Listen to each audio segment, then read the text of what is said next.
All right, good evening, everybody. It is just 7 o'clock, 7:01 actually. Thank you very much for coming to attend the February 21st, 2024 meeting of the Carver Earth Removal Committee. Unfortunately for us all, and for Area 58, we are in meeting room 4. We had given it our best effort to be in meeting room 1, but there was a conflict, and here we are. So if any of you that are going to speak, if you could please speak up a little bit. I did get an email about the audio being awful, so for that I do apologize. So Area 58 didn't have any additional microphones for us. So if I can ask the board and any members of the audience to speak up while they're talking, so maybe the audio is a little bit better for TV. Okay, so some of you know me by now. Welcome again to all of you, and thank you all for coming, by the way. It's really nice to see participation like this. If everybody could make sure their cell phones are silenced. It's a little bit embarrassing when they do go off. Board members will be recognized first, and then the audience, when appropriate, will be held to 2 minutes, if you would please. As the chair, I do have the right to stop anybody from being disruptive or getting into personal matters. I really don't want to do that. I firmly believe that everybody has a right to speak, as long as it's appropriate and pertinent to the topic at hand. Unfortunately, if things do get out of hand, we'll take a recess, we'll have a discussion, and then we'll continue. Area 58 is in fact recording, and again I thank them for being here. And is anybody else recording in the room? Yeah, Jimmy Powell. Thank you. And I'm going to record. Okay, Margaret, thank you very much. Nobody else? I'm going to record then. Okay, what's your name? Josh Vardy. Thank you, Josh. Appreciate it.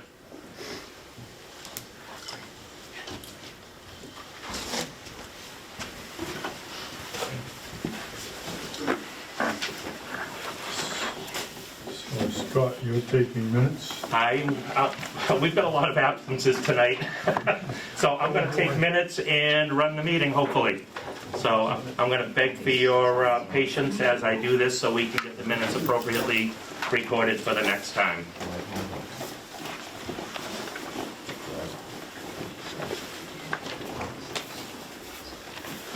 Okay.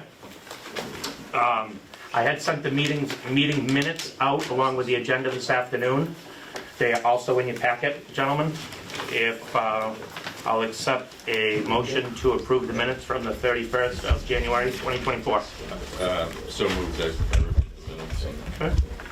And I'll second that. I have read through.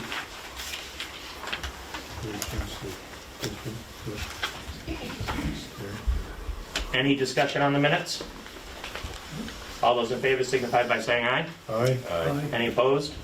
Abstentions? Thank you, unanimous.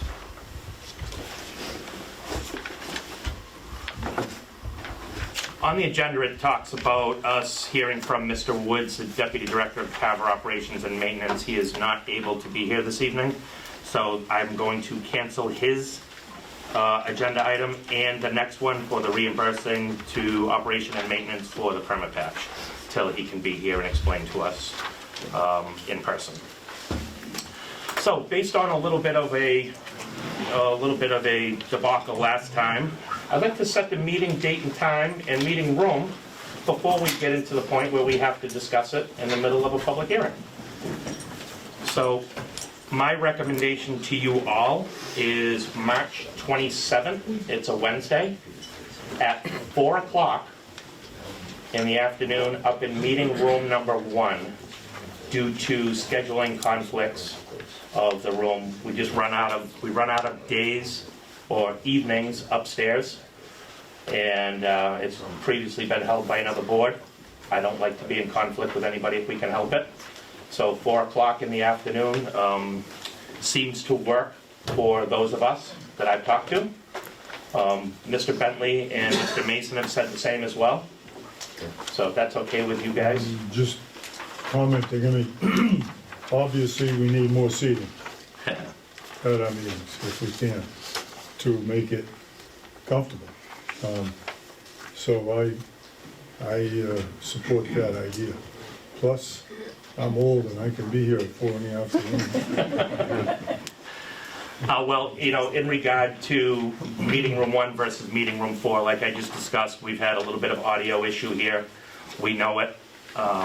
Area 58, when we go into executive session, has to break down in a rapid fashion. It's not fair to them either. So that's why I'm trying to get us all into meeting room 1, because I hate like hell to see people standing in the back of the room. Makes me uncomfortable, Well, I think- because I hate to stand too. I think another thing though is the sound. Absolutely. That's another important fact that we need to address. That's it. So we need a motion for that, or? Yes, let's have a motion for the meeting time Make of a March motion. 27th, 4 o'clock in meeting room 1, please. So moved. Second, Any discussion? All those in favor signify by saying aye. aye. Any opposed? Abstentions? Thank you very much.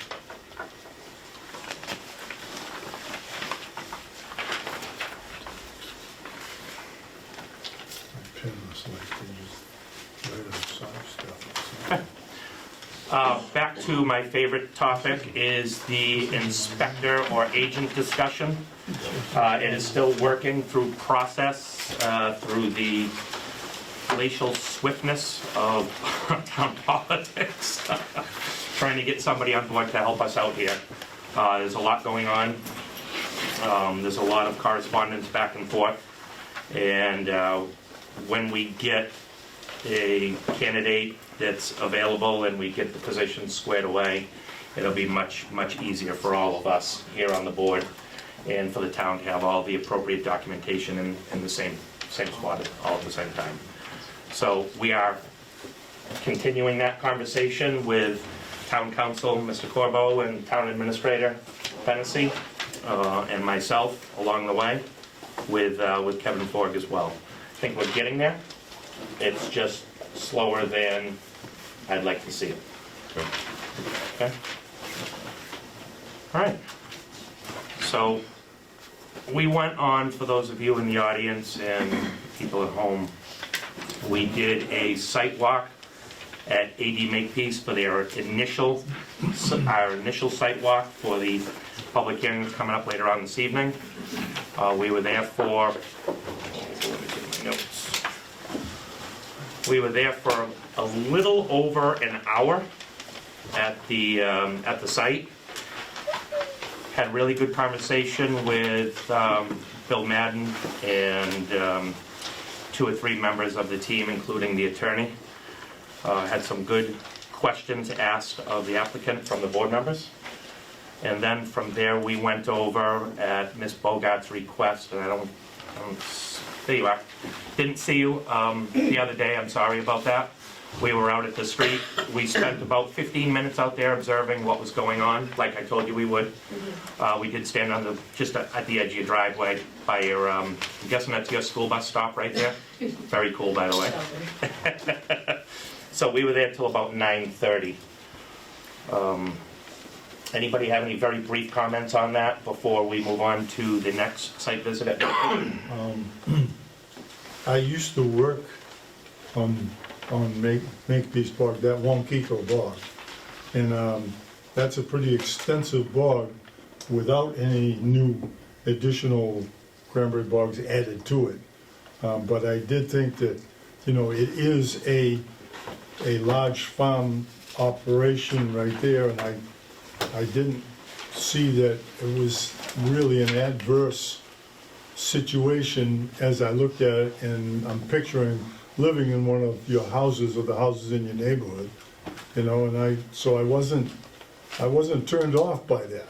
I don't know, just wanted to let you know that we looked and we thought about it. So that was how I felt. Perfect. Anybody else on the ADM site? We can talk about it in greater detail when they come up at the public hearing. Save discussion. Okay. So then we went on to the Mackey Lopes site over off of Meadow Street. Spent about 15 minutes over there. Progress is in fact being made. They will be completed with the trucking by the deadline. The driveway and Meadow Street were in fact swept. We had good conversation with Dan, who was out, the site foreman, and Mrs. Mackey that was there as well. They are in fact on target. We've talked about this in the past, that they'll do the seeding after the drop dead date, and there will be no trucks, and then we'll seed when the weather is appropriate. But they are progressing. Yeah. Anybody else? Well, it's only the second time I've seen it, and there was definite progress. They're just about complete with the sides. We then went on to Van Johnson's. Van Johnson has 2 earth removal permits. We spent probably 40 minutes between the 2. There's quite a distance between the 2 of them on his property. Drove from one to the other. There are no more trucking. He's got some more cleanup to do on the site underneath the power line along the slope edge. And then he's got some stuff he wants to do over on the other side on the second permit for the agricultural operation that he wants to continue. Our conversation centered really around closing the permit with an as-built with Mr. Johnson on both of those, so we could get them off of our long sheet and get him off of our visit list, if you will. So I encouraged him to close those out here in the coming months. As he gets things cleaned up, we'll go out and do a final inspection when he's got those done. But he was very amenable to that. Anything else, gents, on Van? So then we went over to the Eric and Elaine Weston site, where SLP has been removing some earth over there. They've got the back slope all established. It's been seeded. Didn't grow very well, but it has been established. It's been seeded. They're probably going to reseed. And to my eye, first time being on the site, it looked like it's come along nicely. We talked with the landowner, Eric Weston, for a fair bit of time, and he seemed pretty happy with how nicely they were doing as well. Yeah. So that's kind of where our site visits went. Anybody else have anything to add on any of them? Just on the western side, I thought that the sloping was nice. I thought that it was nice that they did it while the project's going on. I think it's an exemplary site for me. Excellent. All right, if you guys have your sheets, if you'd like to pass them over, I'll put them in a packet for Carol. So when she gets back from vacation, she can do the appropriate things with those. Okay. I'll entertain a motion to open the public hearing that's been continued for E.J. Pontiff Cranberries, located at 104 Tremont Street, Assessors Map.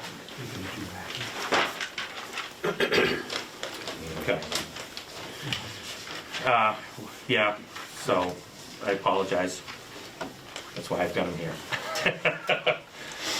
So the Mackey discussion, I've had quite a bit of conversation with Carol and with the attorney for Lopes. They provided me with, in fact, truck slips. This has been provided to me. That's all I'm going to say. That's been provided to me. There is no violations that I can see as far as truck traffic goes. We've been there twice. I've been there twice. John Mason's been there more than that. There has been no fines levied. We've been told by Lopes that they did not haul anything during the cease and desist. I have 2 opposing views. One person says they did, one person says they didn't. We weren't there to see it. That's where I'm at with that. That's where we're pretty much all at. Okay. We don't have any other documentation that would say different. I don't, and I'm sorry for that, ladies. And I know Mrs. Beeling would not be happy to hear that as well. Yeah, no, I'm not. Oh, I'm sorry, I didn't see you there. So, you were told that there was no truck traffic during the cease and desist. I was told, Yep, I know it is, but I'm gonna give her this little bit of latitude because I've been making her wait patiently for, I've been told that there was no material hauling out. There might have been equipment moving around to get the project moving, but no hauling of soil off the site is what I've been told by them.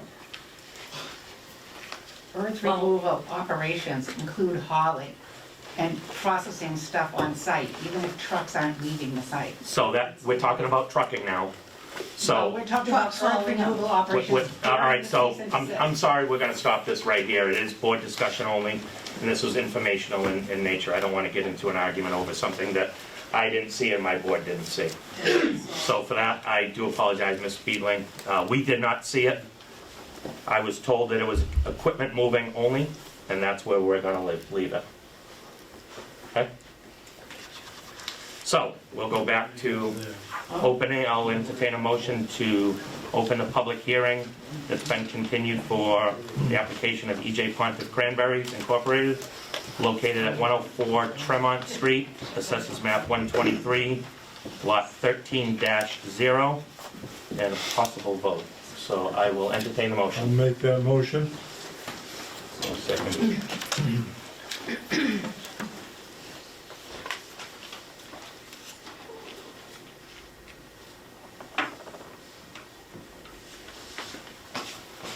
Any further discussion? All those in favor, signify by saying aye. Aye. Any opposed? Thank you very much. Gentlemen, the floor is yours for a minute or two if you'd like to go through some of the things you've been doing, and then we'll go from there. Thank you, Mr. Chairman. For the record, Rob D'Ambrosio, attorney at law at D'Ambrosio Law in Plymouth. I don't think I have a lot to rehash here because we've given sort of a robust presentation. It was our third appearance before this board. So I'll make just a couple brief remarks, I think primarily directed toward addressing some of the concerns that were raised at the last hearing. And then I'd like to reserve the opportunity to respond to what I would expect is a full-throated discussion from the special interest group that's here. So at the last hearing, the Community Land and Water Coalition's specialist, for lack of a better word, I don't think he's an engineer, Brandon Fanoof, he expressed a concern that one of the ponds that abuts the first proposed bog would be impacted by the development. Again, I didn't have a chance to really respond to that, so I just thought I'd address it here. The new bogs, first of all, are to be constructed at an elevation that's equal to or higher than the elevation of the existing bogs. Therefore, this isn't something that's draining anything or that's lower elevation than what's there already. So I would think, I'm not an engineer, but to me, that would mean no impact to an adjacent body of water. I think more to the point, that flagged wetland area is a man-made pond. I think that might have been touched on by Kevin Flaherty at the last hearing, but that's a man-made pond, and the only reason that it has any water in it, and the only time that it has any water in it, is when water gets pumped up into the pond, which is really a temporary holding basin for irrigation.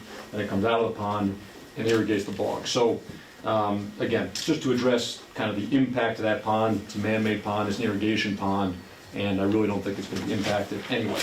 There was a comment at the last hearing about the danger to the aquifer of tailwater ponds, and I think Ms. Sheen made a remark about why are we adding the tailwater recovery pond. Just to be clear, that's not contemplated by the project. There is no tailwater recovery pond being constructed here. In fact, we've gone to lengths with this project, and I think we touched on that maybe at the very first presentation, to utilize the existing agricultural infrastructure that's there. So that's why, in part, these bogs are adjacent to the existing bogs. We can make use of the irrigation systems, tailwater canals, etc. that are already there. So, again, just thought I would speak to that. Another thing, again, groundwater protection continually comes up, keeps getting raised. I just think it bears mentioning, if I didn't get into the record earlier, that the Water Resource Protection Bylaw is section 4300 of the general bylaw, and section 4320 of that bylaw, which is entitled Applicability, says the provisions of section 4300, which is water protection, shall not apply to land in agricultural use or land being constructed for agricultural use. I think it's important to make that clear for the record. And again, last item that I'll touch on relative to groundwater is that Flaherty and Stefani did submit a memo and a supplemental plan recently that was intended to address one of the requirements in the bylaw showing the existing groundwater. So it shows the current groundwater level at the 2 monitoring wells on site, and of course, consistent with the bylaw, we agreed to furnish a report showing post-construction groundwater levels at those 2 wells. We're confident that's not going to change, but certainly happy to provide that. So just wanted to touch on groundwater. Again, this is our 3rd hearing. We've been through conservation. We distributed plans to a myriad of related boards and commissions in town. No complaints verified for the last earth removal project at this site. We verified that with planning and building. We're amenable to all the typical conditions. We kind of ran through that at the last hearing. So again, I won't repeat everything. This is a modest increase to the acreage of bogs that exist on this site, and we're happy to field any questions. Thank you very much, Ron. For the members of the board, I did receive that plan. It's sitting in my backpack right now. It was just hand delivered here today. I did get an email copy of it the other day. So it's something, if you guys want to see, we can roll it out for the water elevation maps. But I do have a copy of it, so for you guys. Margaret, would you like to have your 10 minutes now, or would you like to have some comments prior to? It's totally up to you. Well, the 10 minutes were on the agenda for Carver Concerned Citizens. so- Sure, absolutely. So if the Carver Concerned Citizens would like to go now, or if you'd like to do some commentary first, it's total, I'm giving you the option. So we request that you deny the application of E.J. Pontiff Cranberries at 104 Tremont Street. As you know, this area has previously been heavily mined prior to this present application. In approving the application of the E.J. Pontiff, the ERC will be exposing the aquifer to more contamination. Does anyone on this board know how much sand and gravel has already been removed from this 900-acre site? Is this permit truly necessary in incidental agriculture? Why does E.J. Pontiff Cranberries need more bogs? Has Mr. Pontiff abandoned his career as a builder and is now going to be farming cranberries full-time? Does that make sense when the market for cranberries has plummeted over the past several years? E.J. Pontiff's earth removal permit is an attempt to mine the sand, expose our aquifer to untold amounts of contamination, and make several $1 million selling the sand, all the while paying agricultural tax rates for this quarry, thereby denying the residents of the town of Carver the proper amount of tax revenue. We urge you to deny this application. I'm now going to ask Ms. Sheen to continue for CCC. Sure. I have a handout among the other things that we already submitted. So, your first duty under the bylaw, as I'm sure you know, is to protect the public health, safety, and welfare, not to rubber stamp another earth removal permit for Eric Pontiff. How much sand has he mined off of Ward Street at this point? Is this really cranberry agriculture? Or can you, in fact, tell us how much he has mined out of Carver so far? I cannot. Okay, do you understand what the standard is for granting a permit? I do. Okay, so why don't you tell me what necessary and incidental agricultural use is? No, thank you.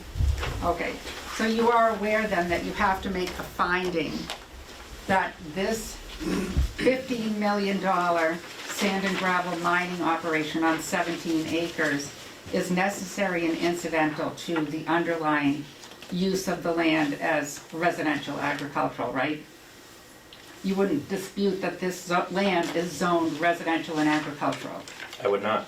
Okay, so then you have to find that this is necessary first, that even though the cranberry industry is in the tank and has been for 20 years, that it is necessary to site another 17 acres of bog on the highest hill that's left on this property. Do you have any evidence that it's necessary to site the bog there, and that it's necessary for Mr. Pontiff's so-called cranberry business to continue building bogs when even A.D. Makepeace can't make money building bogs? Okay, so you have no evidence that this is necessary, and there's certainly none in the record of what's been submitted. So the second criteria under your bylaw that requires you to find that this is necessary and incidental to preparing the site for an agricultural use is that you meet the Supreme Judicial Court standard that this is an incidental land use.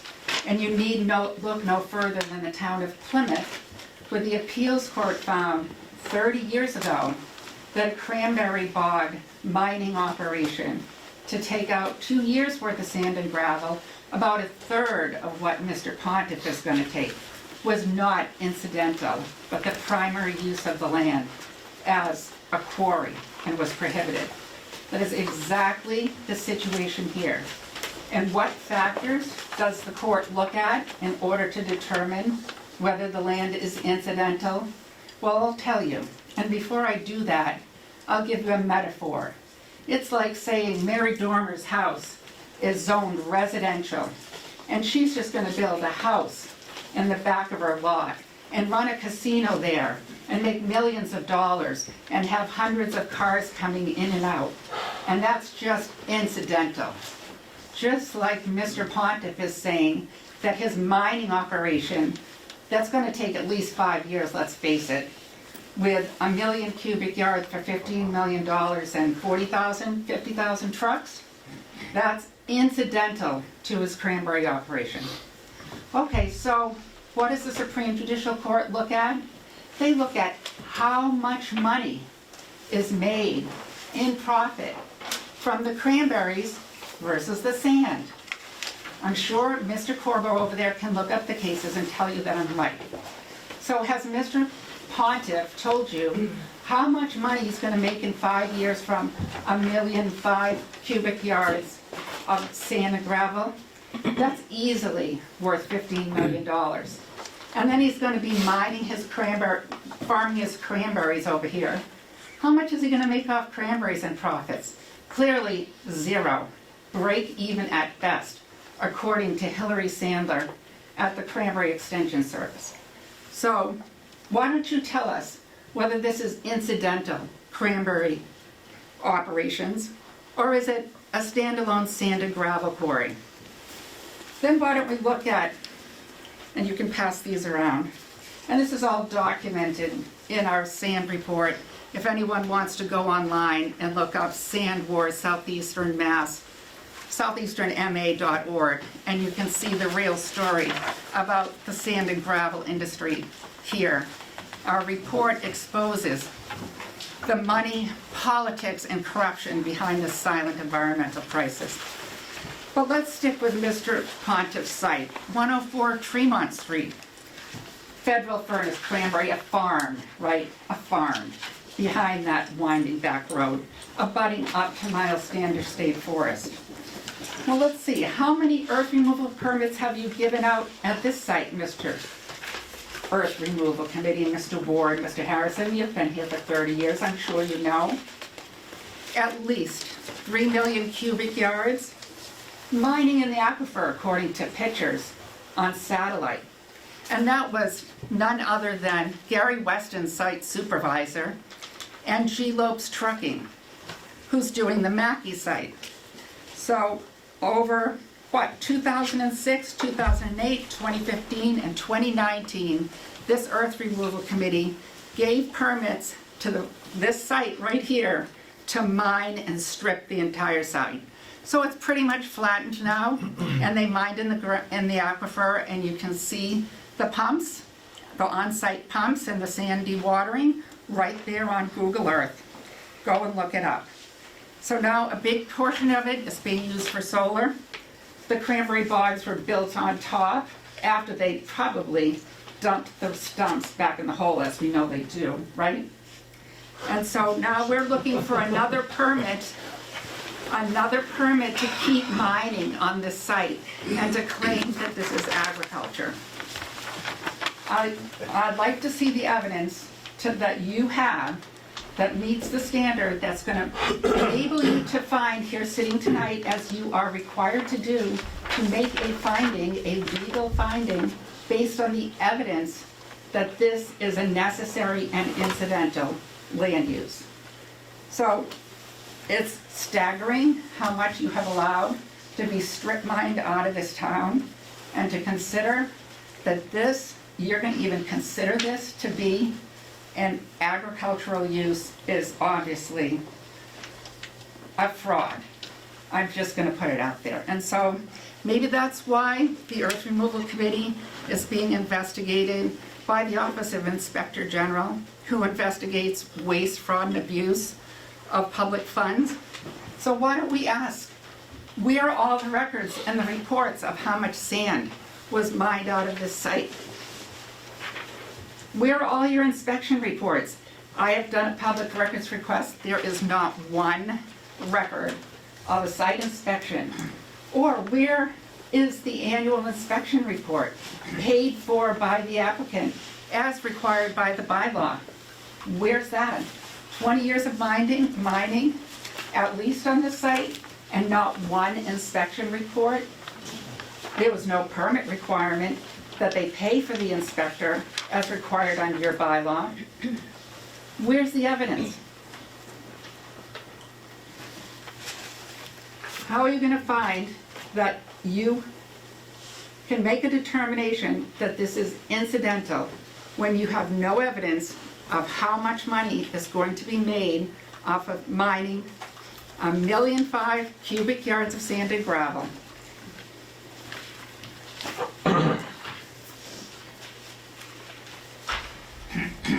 Where's the evidence?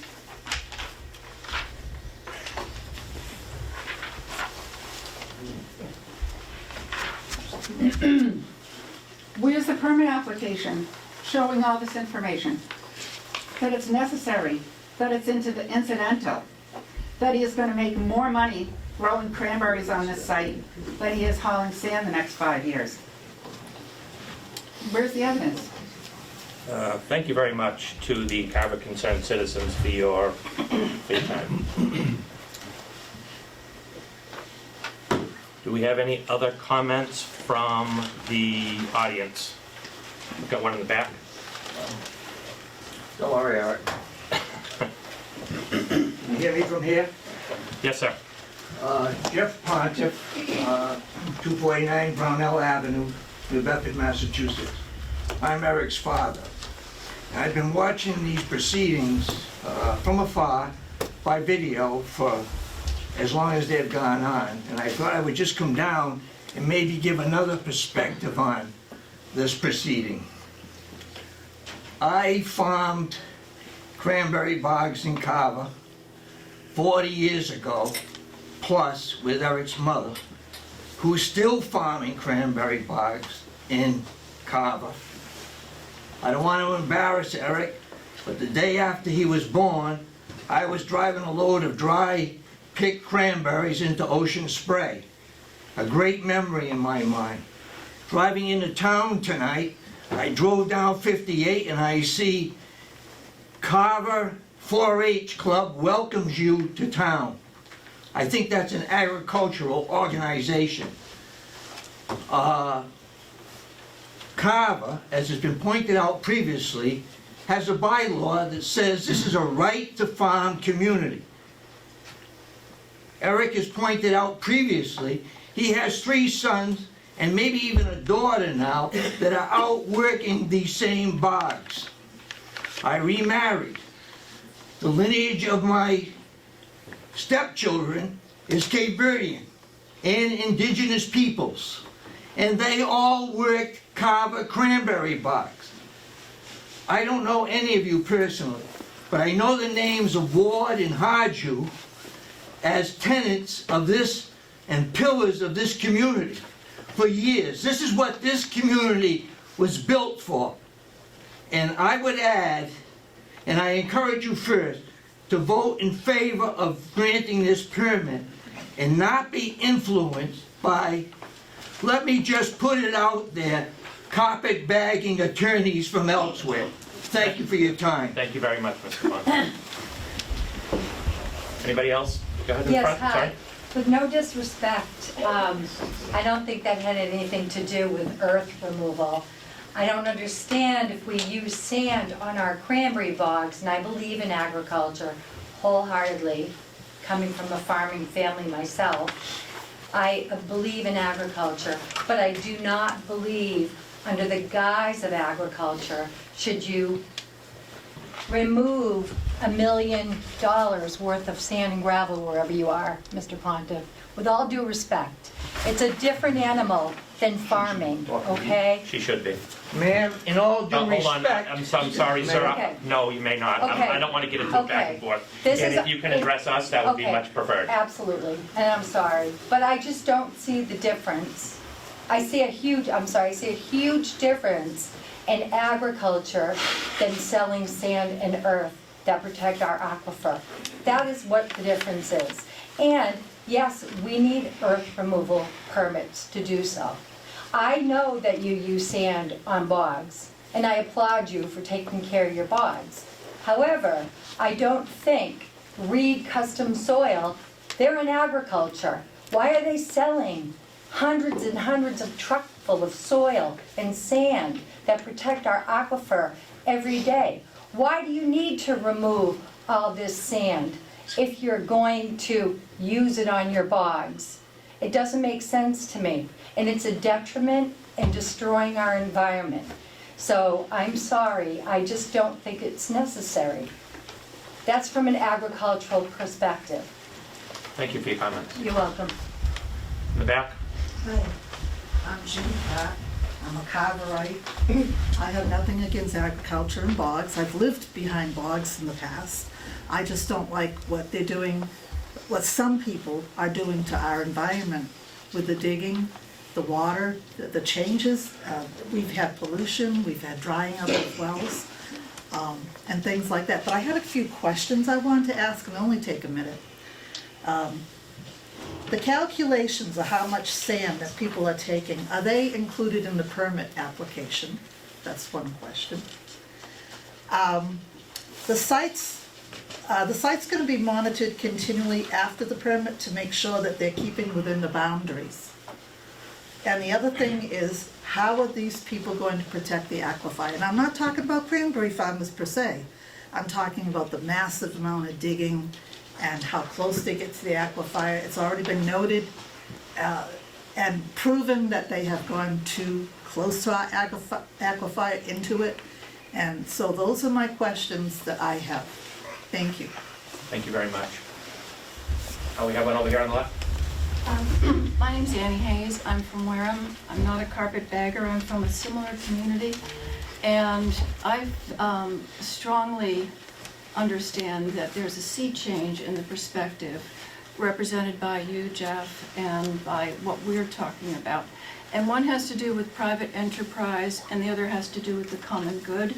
And overriding all of this is the umbrella of climate change. And we all know that there are aquifers all over the country that are running dry, that have been pumped dry, and that are revealing, as drought comes along, all of the pollutants that have landed in these aquifers as they become more concentrated. I want to show a couple of pictures. One thing, I went to a site visit with Makepeace last week, going up to Honett, and one of the selling points is that the public doesn't have to look at the solar panels. So they're clearly being moved off of the visible path, and who are you kidding? You look on Google Earth and you can see all these sand mines. You can see all these solar panels. This is Carver. This is the site is on another one. This is Wareham, and this is just a tiny piece of our land. There is a sand rush. It's as lucrative as gold. Just research it. And it's globally that way. They're pumping lakes and rivers dry in China. It's a global disaster. And we can't just look at the heritage, which I respect, and we can't just look at private enterprise. We have to look at the common good, which always has to supersede the individual corporation. And that is written in the Massachusetts Constitution. Thank you. Thank you very much for your comments. Yes, go ahead. Hi, Patty Cooney, 5 Canterbury Path. So I understand, like everybody here, you know, we're a right to farm community. I'm a farmer. I would love to farm more land and there's tons of people out there that are in the same boat that would love an opportunity to get some land to be able to farm. So that's, something that is a potential for bog people if they have issues with, making money to be able to pay taxes for their land or whatever. So that's something that I always think about, what's another crop that they could do. But so my question is, if these bogs aren't making enough cranberries and there's not really a market for them anymore, why make more of them? And why can't you guys just redo the bogs that you guys already have? Because I've, been learning about permaculture, and when you take the trees away and you take that topsoil away, there is no more stuff to hold water in. So water, it doesn't come back. The trees suck up the water and redistribute it with rain and stuff like that. I just don't understand, there is so much money to be made here, but at what cost? What is there you can't replace? Once it's gone, it's gone. And why are you trying to make more bogs if the first ones aren't making enough money for you? Like, why can't you redo the bogs that you guys already have so you don't have to strip out more permaculture, potentially causing more problems for the people that live here, Why can't we redo old bogs, is my question. Thank you very much.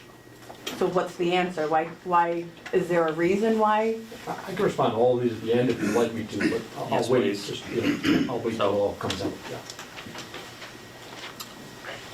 Anybody else? Comments? Rob, rebuttal? Yeah, thanks. I'll give you a couple minutes. Yeah, I'll try to be as brief as I can. Thanks. So, why don't we renovate existing bogs? That's happening on site, to a large degree, actually. The cranberries aren't profitable, that's a falsehood, it's baseless. Impact the aquifer, again, it's all just baseless statements. There's no science, there's no facts, no study's been presented here. It's just people giving their opinion. And I don't want to say unprofessional opinion, but it's an opinion of lay people to a large degree, I would say.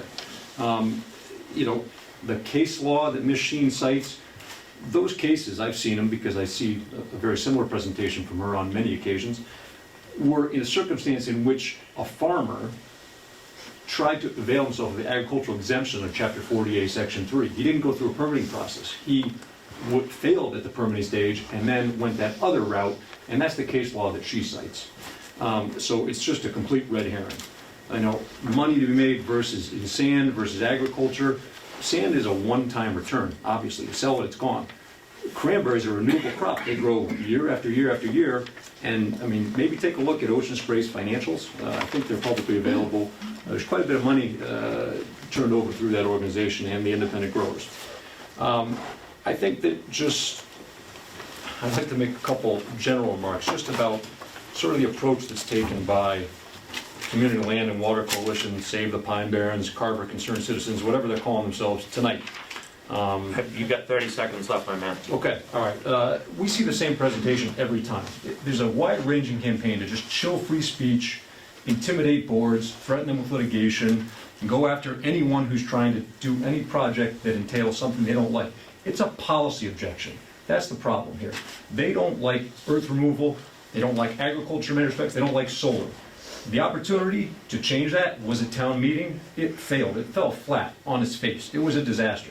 So again, that's the objection. If you don't like the framework and you don't like the system, you could try to change it, and it's been attempted. But we're within the framework. We're operating within the framework. We've done everything the right way. We've got the science. We spent the time, and we've got a track record. We've got a farmer, third generation, hundreds of acres under agriculture. That's what he does. Thank you, Rob. Excuse me, can I just say one more thing? One quick one. Okay, if you just look into the USDA, there's so much documentation, and it's not a falsehood or a fallacy. It is actual facts how sand filters aquifers.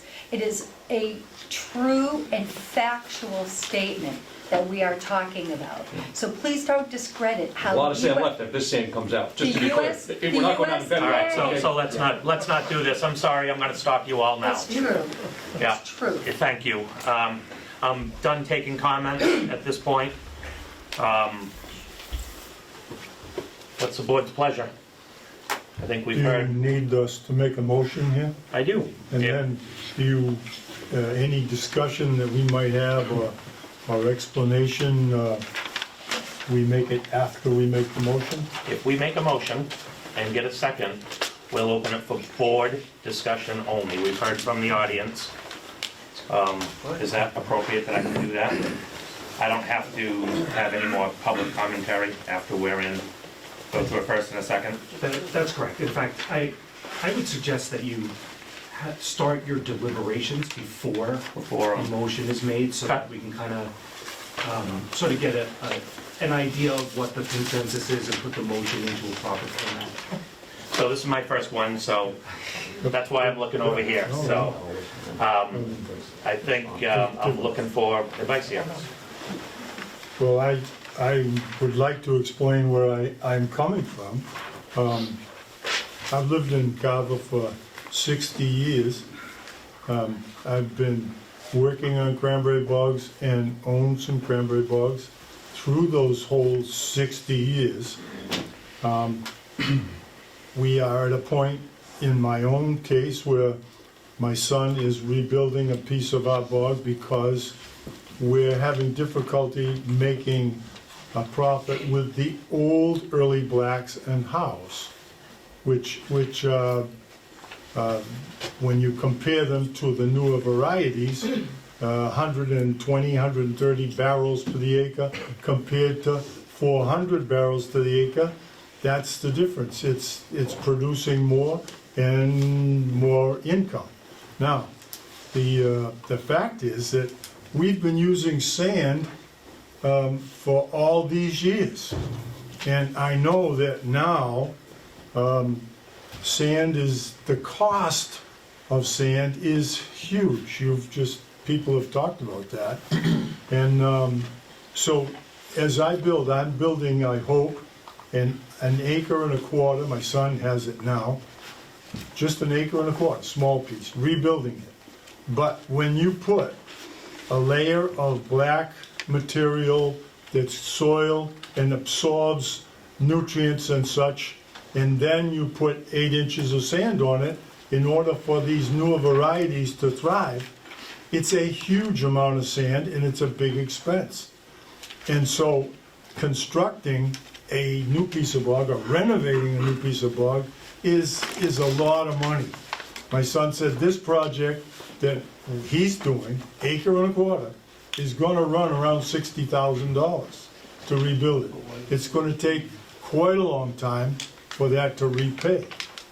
Obviously, I ain't gonna be here, but my son and my Hold on, I'm grandson sorry, everybody was My respectful son- to you guys. and my grandson will be coming along and growing cranberries.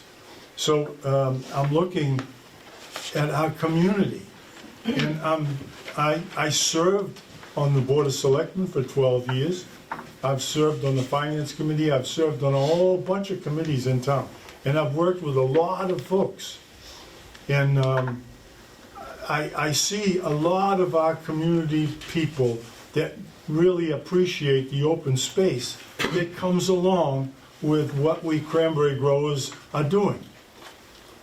In my case, I've handed it over to my son, I had 11 acres of cranberry bog and 50 acres of land. So there's land and wetlands that are connected to the bogs that may not be there in other circumstances. I saw I'm thinking of this farm, and I know, I don't really like being ridiculed about the use of the word farm. I can't go back and forth with a lawyer, but I consider our agriculture in our town as part of our farming community and farming. Now, this Pontiff Farm, and by the way, I remember working on Mr. Pontiff's mother's bog, so he's been working in the cranberry industry a long time. He's not just a contractor. But back to that piece of property, that close to 1,000 acres.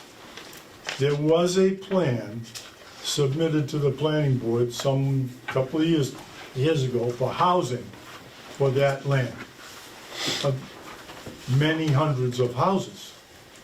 And I'm thinking in terms of my community, and I worry about my neighbors and the kids in the streets and trucking, but there's gotta be a balance.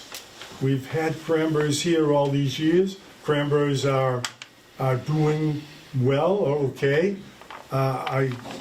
So in this case of this farm, if this farm were not to be over a period of time agriculture and cranberries, it's gonna become houses. And I love kids and houses. I was the chairman also of the elementary school building committee. So I know how much it would cost us if we're gonna put in a couple of hundred houses over the next 5 or 6 years. If we turn a project like this down, they're not threatening us. They may have to be selling some house lots to make their mortgage. But anyway, I overall look at this and I feel that this is the best thing for us to do and to continue with cranberries and agriculture in our town. I'd like to just follow up with what you're saying, Dick, as far as the housing. I see more evidence of pollution to our aquifer with our current septic systems. If you look down at the Cape and these things that are going on, I see no evidence in my research or understanding of how cranberry bogs are affecting our aquifer. I do not. Earth removal. Earth removal, not cranberry. Again, Cranberries. please hold your comments. We were very respectful to you. All guys of as these well. existing projects are for the expansion of cranberry bogs that I've seen in front of me. Again, once it's a cranberry bog, it's not going to be a house, it's not going to be a septic system. It's good for the cranberry industry, it's good for this town. And in every one of these, again, permits that I see, the absolute opportunity or option for these folks is to turn these into housing developments. And I don't think it's right for our town. Nobody answered my question about why. I'm sorry, we're done But with no, public comment. he said he was gonna answer my question about why they can't just redo old bogs. He did answer it. He did. Thank you. So further discussion from the board. I'd like to make a motion that we approve the EJ Pontiff. So approve the permit as presented? As presented. As presented. Do we have to talk about truckloads and stuff like that in the motion, or is that after the fact? Well, it's right, so. I'm just trying to get procedure correct Yeah, here. so what you're gonna need to do is, so you can, your options are, you can vote to approve the permit, you can vote to deny the permit, or you can vote to approve the permit with conditions. If you're going to go with that third option, we're going to need to list the conditions in the motion. So, you know, what we could do is, you know, if you're not prepared to do that tonight, we can, you know, continue this to the next meeting and, you know, draft a proposed decision for you to vote on when you come back. Or we can say it all tonight if we so choose. Or you could say it all tonight if you so choose, and we will attempt to get that down as best we can. Perfect. You mean like, I'm concerned with a 5.5 day or 6 day permit. Yep, that would be in there if you wanted to make it in the Yeah, motion. Well, are there any other, you know, I haven't looked at all the things that we usually address. So the amount of truck from trips, neighbors and, the hours of operation, and direction of travel from the site. Wasn't that all? Those are the three biggies that if we're gonna make a motion and it's going to approve, that we have those all spelled out tonight. And we can go from there. Was that not spelled out in the application, or was that for the? So what we've heard from the applicant is all the customary stuff. The customary amount of truck trips for that site has been 70 truck trips per day. The hours have been 7 to 5, 6 days a week, has been customary on that site. And the travel would be left or right onto Federal Furnace Road from the departure, either towards Carver or towards Plymouth. I think we got a little bit of an extenuating circumstance, because we got a permit from the other side. There's 25 truckloads a day. At the Edgewood site. Yes, That was what they requested. yes, well, if that's ongoing, and we're looking at 70 truckloads a day from this site right Yes, sir. away, you're looking at almost 100 load, well, 75? And that's out.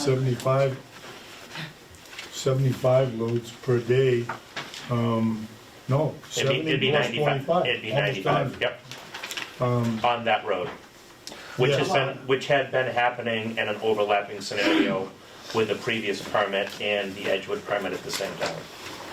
Well, I did With no talk briefly instance. to a neighbor, and the neighbor was a little concerned with that. Okay, And I just wondered if that's something we should be addressing or readdressing. sure.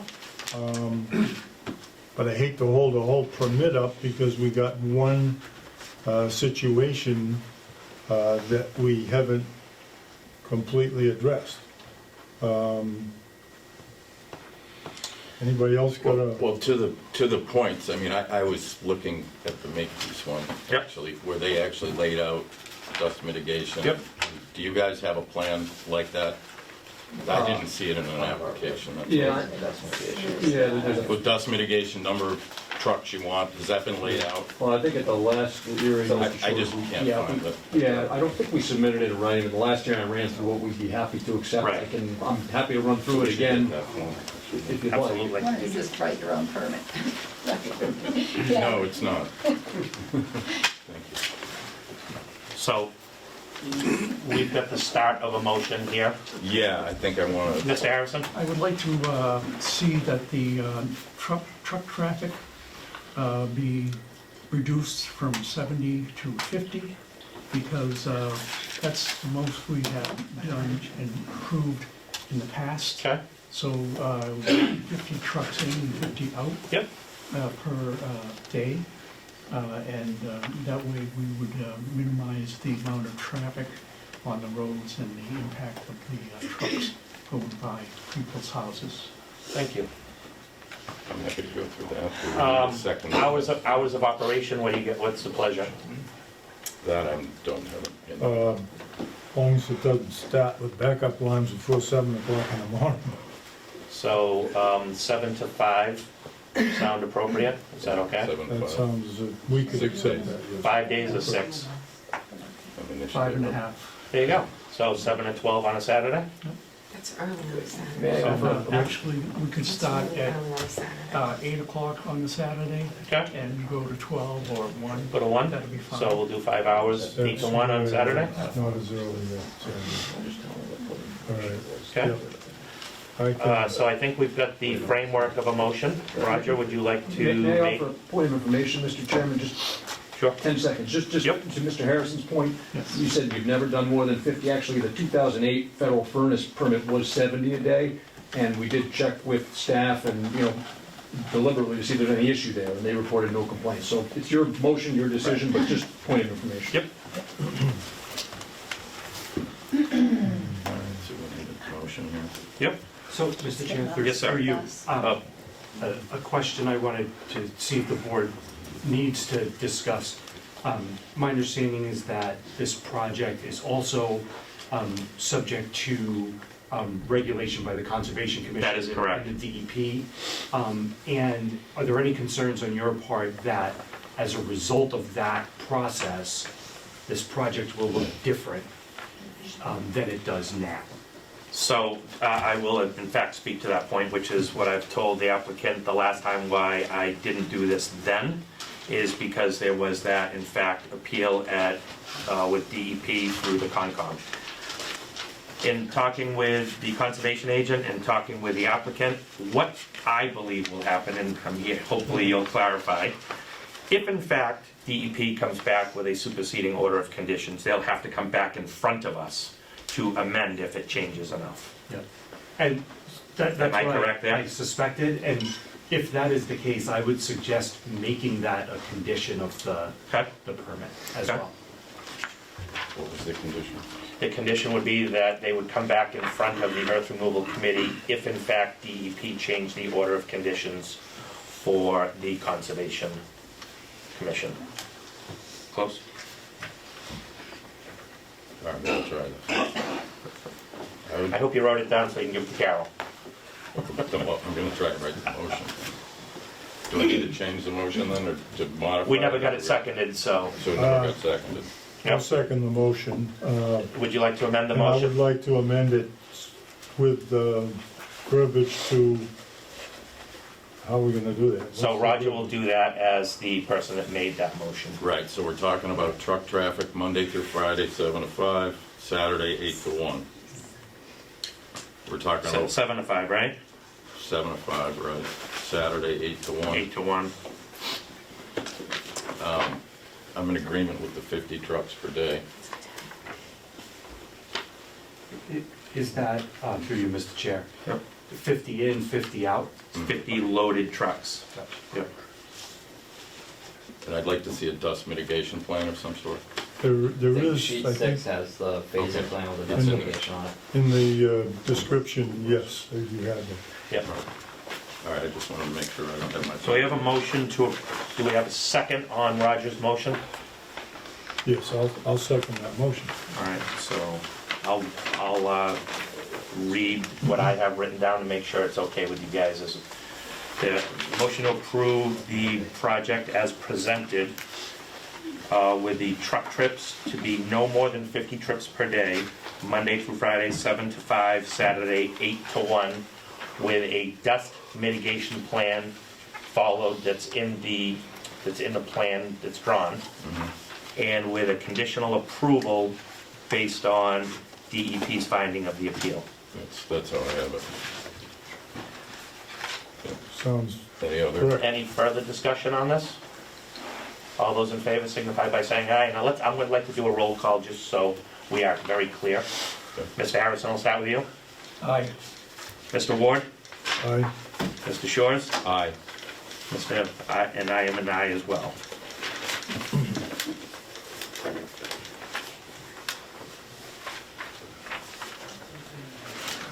Okay, gentlemen, Thank you. I appreciate your time and your patience with us. Thank you very much, guys.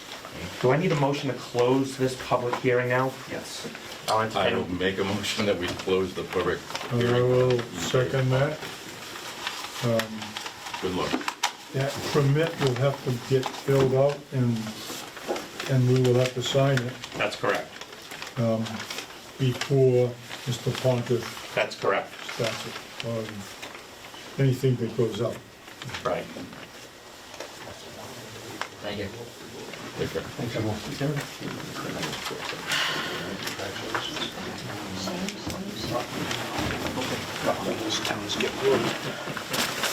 No, we do not. All right, so that takes care of the Pontiff public hearing. We've got that one closed at 8:03. All right, so I'd like to open the public hearing that has been continued for the application of AD Makepeace and Cranberry Company LLC, located off Federal Road, assesses map 131, lot 2-4. And again, Mr. Madden, the floor is yours, and Mr. McVeigh, if you guys would like to give us another synopsis of what you've got going on. Yeah, briefly, thank you, Mike McVeigh, AD Makepeace attorney, 158 Tyhonet Road. We're here on behalf of ADM Cranberry Company. We need a motion to open this up, don't we? Yes. Do we have a motion? Motion to open Roger? the AD Makepeace. Here, I second it. Mike, But I second? also ask that we quiet the audience. Yep. Mike, second. Okay. We're gonna open the meeting at 8:05. And if everybody in the audience can just keep their chatter to a dull roar, that'd be great. Mr. Madden and Mr. McVeigh? Yeah, just briefly, Mike McVeigh, I'm here with Bill Madden from GAF. We were here before the board on January 31, where this meeting was continued. I think we had a great site visit on February 10. A couple of the issues that came up there were phasing and side sloping. In the interim, well, several things have happened we'll get to later, I'm sure, but Bill Madden's team sent along, I think, supplementary information relative to some Massachusetts Historical Commission, best management practices, and the phasing that was requested. So I'll hand it off to Mr. Madden. Okay, thanks, Mike. I'm Bill Madden from JF Engineering. I'm here on behalf of the 80 Makepeace Company and the earth removal project that we have before you tonight. As y'all recall, we did conduct that site inspection, I think it was on February 1st. Thank you all very much for coming out there, and very complimentary on the way the work was taking place. It was a well-maintained site, well-operated, very neat, orderly, and what have you. I don't think there was anything that would represent any issue with any earth removal committee in any town that I currently work in. So we were very pleased to see the board feel the same way. But in any event, it's about a 22-acre primary bog project. We're looking to do it in 3 groups of roughly 8 acres, or 16 acres of block, except down here, block proposed bog 3 is about 5.5 acres. And then there's some additional clearing that was proposed on the south side of the site. You might recall when we first initiated the site inspection, we drove down that side of the site, the south side. I explained to you the process. I explained to you the reasons why we were proposing to cut and remove material from that portion of the site. Based on discussion we had in the field, I provided you with best management practices from the UMass Cranberry Station. You know, we talk about air circulation, we talk about pest control, we talk about shading. So the documentation that I provided you from the Cranberry Experiment Station really supported the position that we adopted when we chose to present that portion of the earth removal to the Earth Removal Committee. In a similar fashion, I did the same thing with the bog construction. You might note that I also provided you with supplemental information on cranberry bog construction methodology. It's all the cranberry bog methodology that's prepared by the UMass Cranberry Experiment Station.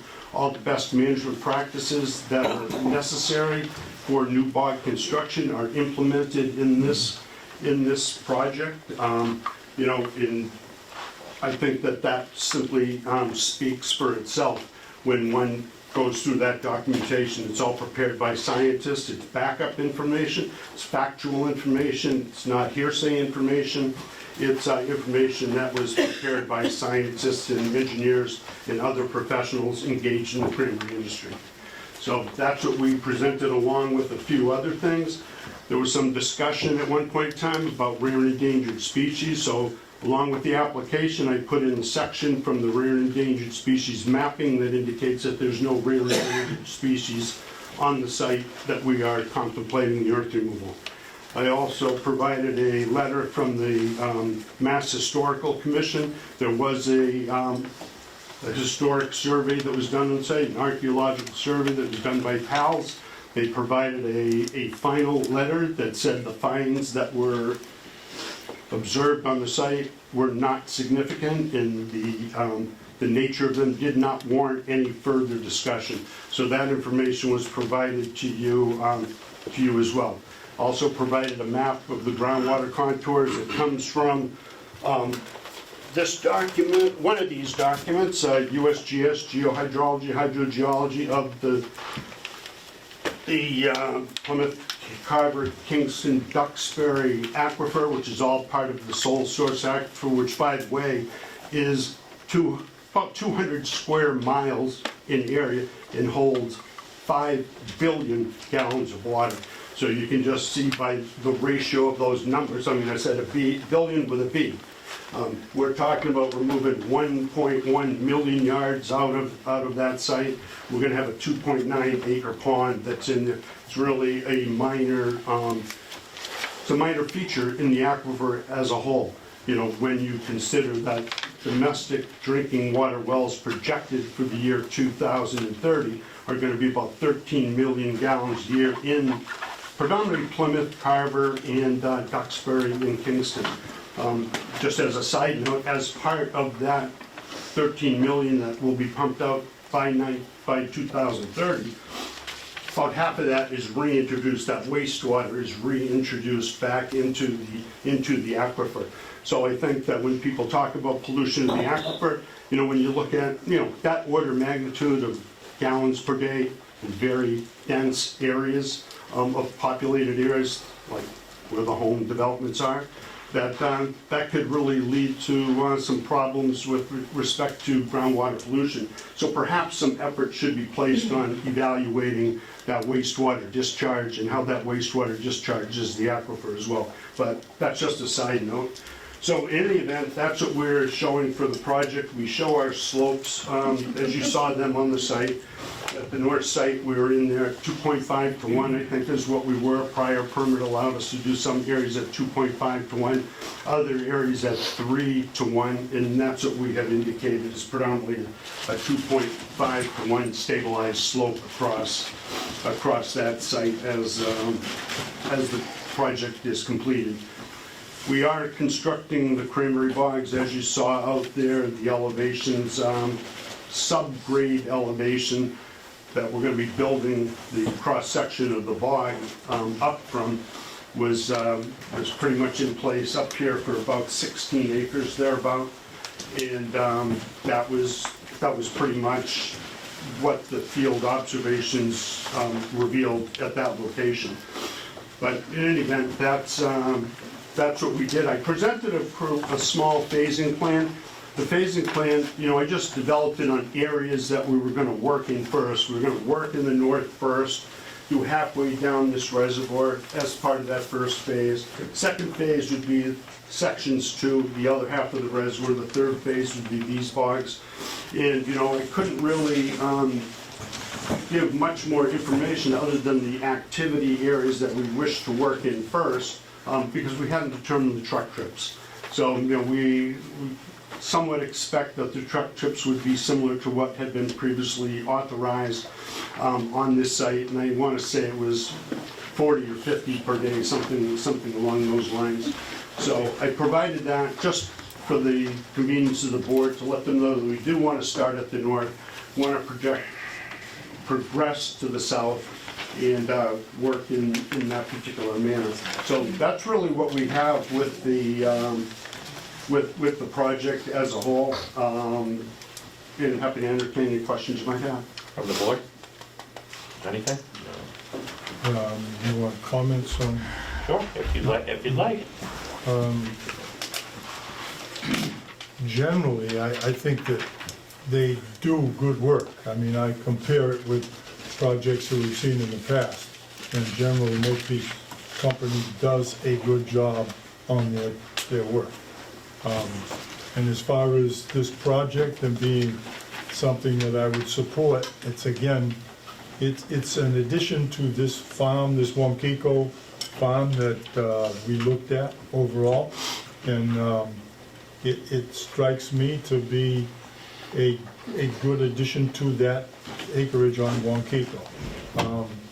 Again, my thoughts on our town and agriculture, I know I've been, like I said, farming in our own town right across the street for 60 years, and I have never had a problem with any contamination going on with my wells, and I'm operating pretty close to my wells. We don't have sand on our property, the kind that you could use on cranberry bogs anymore, so I will have to buy sand on any renovation work that we are going to do, and that's the biggest expense on our addition and our renovations. But as far as our overall town and what we need and what we want for open space and wetlands and such, I balance some of the things that we're worrying about, but I'm also looking at our overall economy and our overall environment and So I'm supportive of this project. Any questions for Mr. Madden or Mr. McVeigh while they're up there? One quick thing, if I may? Yeah, go ahead. Just briefly, and thanks for reminding me, Mr. Ward. I think on the site visit, we had talked about alternative uses, or years ago, what we had considered, Makepeace had considered, all formings along Federal Road. Decided to forego that and instead to use this footprint, and this project takes it to its final design, use the entire footprint to modernize, create modern bogs, modern rectangular bogs, that produce somewhere, over 100% more yield than these larger, naturally contoured bogs right over here. That's it. Thank you. If I just might add, with the house lots that once existed along portion on Cranberry Road and Federal Road, I want to say order of magnitude might have been, I want to say 26 or thereabouts house lots is what was proposed there in 2008 when the first earth removal permit was presented there. So we were going to have the house lots up front, Cranberry Bog out back. The company, recognizing their cranberry growers, they opted not to do the residential uses at that location and continued on with a little bit of an expanded cranberry project. So that's how we evolved into the one we have today. Anything from the board? On the site now, how many trucks do you have on a trip basis in and out? Do you have any rough idea? I think it's 40, but It's been 50, consistently 50. Thank you. You mean 250. No, I mean 50. So let's 50 on that let's side. not. You should That's all know, we're right? talking You've been reading the truck logs from Makepeace, right? So let's not do that. The fact of the matter is, we've got So we're to. not gonna be adding any additional trucks to the No, road? sir. No, we can operate under that, that'll work just fine for the project. Can you Mr. Chair, hold it down, please? Thank you. Okay. Carver Concerned Citizens, we'll give you the 10. Thank you. I just want to address a couple of things that Mr. Madden said. Duxbury is not part of the Plymouth Carver Sole Source Aquifer. So you're wrong there. I was referring to that document, ma'am. Okay, but it's not part of the That's wrong, aquifer. too. Okay. And you have been regurgitating the same plans at every single meeting for every single project that you represent. And it's shameful. Can you It really please is. just address us and Sorry. not them, please? Thank you. And with all due respect, Mr. Ward, pulling out millions of cubic yards of sand, it's not to sand a bog, it's mining. And it is impacting the aquifer. You mine in the aquifer, sand is fine, it's going to disappear. And then what are we gonna do? Then you definitely won't have sand for the bogs. But I'm gonna ask you to deny this permit. And also the first permit was. Let's keep to this permit if you would, please. I am, but this isn't the first, You this, can't set her speech. right. I can turn this public hearing to this project. No, you cannot. Yes, he can. He cannot So, let's tell just- her let's just what not her do this. public comments So I'm can gonna say. You're cutting continue. into your own time. Okay, so we request that you deny the earth removal application for AD Makepeace for the property located at 46 Federal Road. As you know, the original permit application for this site was submitted in 2003, not 2008. AD Makepeace is not going to build bogs at this site, nor were they ever going to. It is the duty of this board to protect the health, safety, and well-being of the residents of Carver. Our earth removal bylaw does not give this board the authority to grant never-ending permits for sand and gravel removal. Allowing AD Makepeace to continue to pillage our natural resources does not satisfy that duty. To date, millions of cubic yards of sand and gravel have been mined by AD Makepeace from Federal Road, without the completion of bogs or reservoirs that necessitated the removal of sand. We live on a sole source aquifer, and there is not another source of water available to the residents of the towns that share the aquifer. What happens when our aquifer becomes so contaminated that no one can use their wells for drinking, cooking, bathing, or cleaning? Who will this board turn to for remediation? Do you think that AD Makepeace will step in and clean up the aquifer? I doubt it. They've obtained these permits under the guise of agricultural while publicly admitting that they are commercially selling sand and gravel. The massive quarry that 80 Makepeace has maintained for the past 2 decades on Federal Road has had an adverse impact on our drinking water, the rare pine barrens, and endangered species. Is it really necessary to remove more trees for the fake bogs they're building? Please explain to me how the shading of the trees that have stood for thousands of years compares to the man-made shading of the solar panels over the bogs that they have designated as dual use. Is this another of Makepeace's lies? We have been to several meetings and beg you to stop this madness. I have heard at every meeting that you are a volunteer board. This is true, but it is your choice to volunteer, and it is not excuse for not doing your job that you have volunteered for. If there is any reason that you are unable to perform your duties and protect the residents of this community, you must step down. We too are volunteers. Each of us spent hundreds of hours reviewing these applications, providing you with information, most of the time from experts, not that they're read, and reminding you of your duties, all to no avail. We have been ridiculed and libelous statements have been made about us on social media. All, it is my belief, that stems from this committee. You seem to be more interested in issuing permits for your employers and friends than actually enforcing state and local laws meant to protect us. If you refuse to enforce our local and state laws, then enforce the laws that protect us under the Safe Drinking Water Act, or Section 1983. I know of no resident in this town, or the 6 other towns that we share the aquifer with, that has agreed to their right to bodily integrity being violated by polluted water for these predatory companies that continually come before you for earth removal permits so they can make money on our natural filter, the sand and gravel. You should take the time to find legal representation that will explain to you just how serious a violation this is to our civil rights. Clearly, our present town council seem not to understand the concept or the implication it will have on each of you individually. After the last meeting, a video was posted of me calling me a liar when I stated that approximately 70% of the town's water is contaminated. A quick search on the DEP website and viewing of the town's boards and committee meetings will back up my statements. In North Carver, the North Carver landfill has since the 1980s been leaching contamination into the private wells of the residents along Plymouth Street and is currently in phase 4 of that cleanup. Most recently, PFAS 6, this is the 6th regulated PFAS in Massachusetts. Who knows how many more unregulated PFAS have been found, and to be clear, just because Massachusetts doesn't regulate them does not mean that they're not dangerous, has been found above the state limit at the landfill and the surrounding private wells. Every time it is found, the normal practice is to go out 1,000 feet and test again. 9 acres of PFAS was recently capped, but not lined, at the Route 44 Green Business Park site.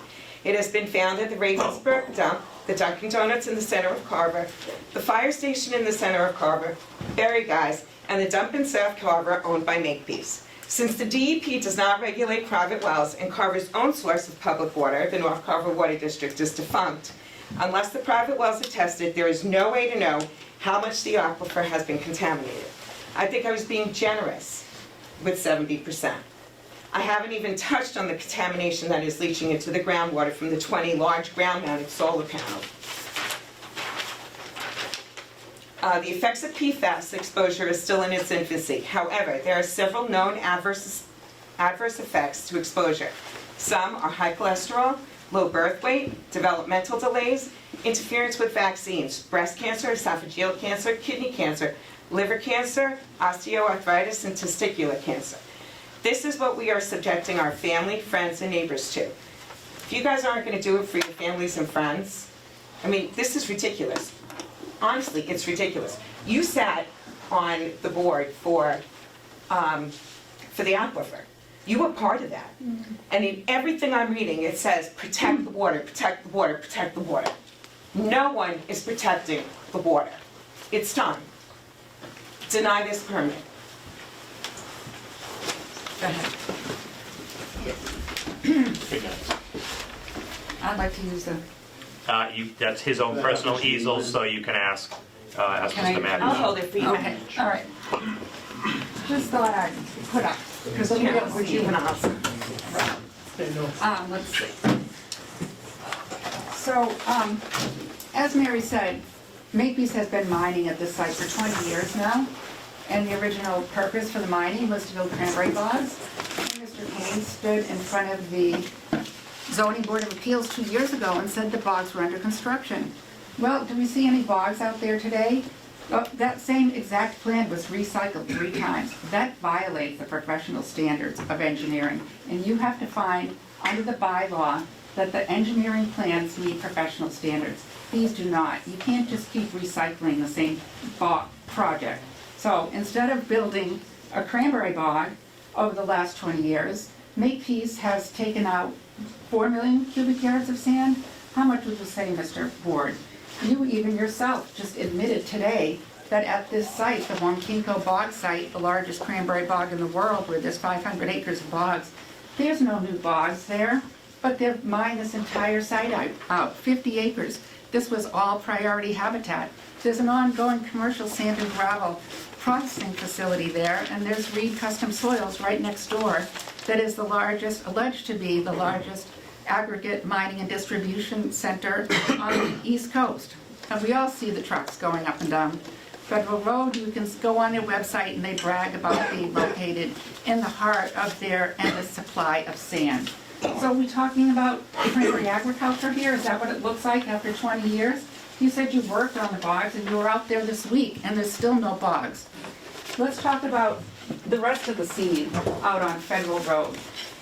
The last couple of years, your permits, Hammond Street and Federal Road, 19 acres mined in the aquifer. Look at what the water looks like in our aquifer. This is mining and dredging in the aquifer. That was all upland forest. 59 Federal Road, 2020, in a closed-door session during COVID, you gave Makepeace a permit for 4 million cubic yards worth about $36 million. 85 acres, totally stripped as of today. You can go out and see it. No, don't. You're not welcome on our property. All you have to do is let's see the stop. aerial You've view. got 20 seconds left. All right, so Makepeace, this is what 46 Federal Road used to look like.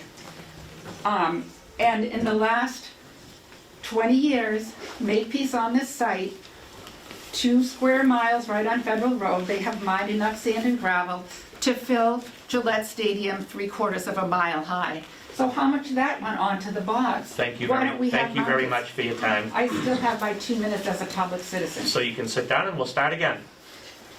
Do I have any comments from the audience? Yeah, thank you for mentioning the word aquifer. I think it's the first time I've heard a proponent use it. And, I mean, I think everybody here knows what a critical conversation this is. And I understand you're talking about what you know and the history of the past and tradition, but we're in a whole new ballgame. I hate to use sports conversation at all, it's not a game. We're in a whole new world. Just last month, nanoparticles are on the scene, not microparticles that have been studied in the water, but nanoparticles. And when you have a little plastic bottle of water, they used to think there was something like 334 particles, microparticles. There are 334,000 nanoparticles. They're just like tiny little bits of plastic that are constantly being shed. The forest is the best filter possible on Earth. That's why we have pure water. And I want you to see the, what do we call it? Piece by piece. Our world, our towns, this is just little bits of Wareham and Carver. And they're being stripped of the best infrastructure that's possible. And our infrastructure is more and more and more and more costly because we are tearing down the green infrastructure of the natural world. Thank you very much. Do I have any other comments? I just have to get off the phone. Oh, hold on, Patty was first, so Ms. Cooney, go ahead. Patty Cooney, 5 Canterbury Town. So, you know, I hear everybody up here saying, well, you know, there's no science behind it, there's no science behind it.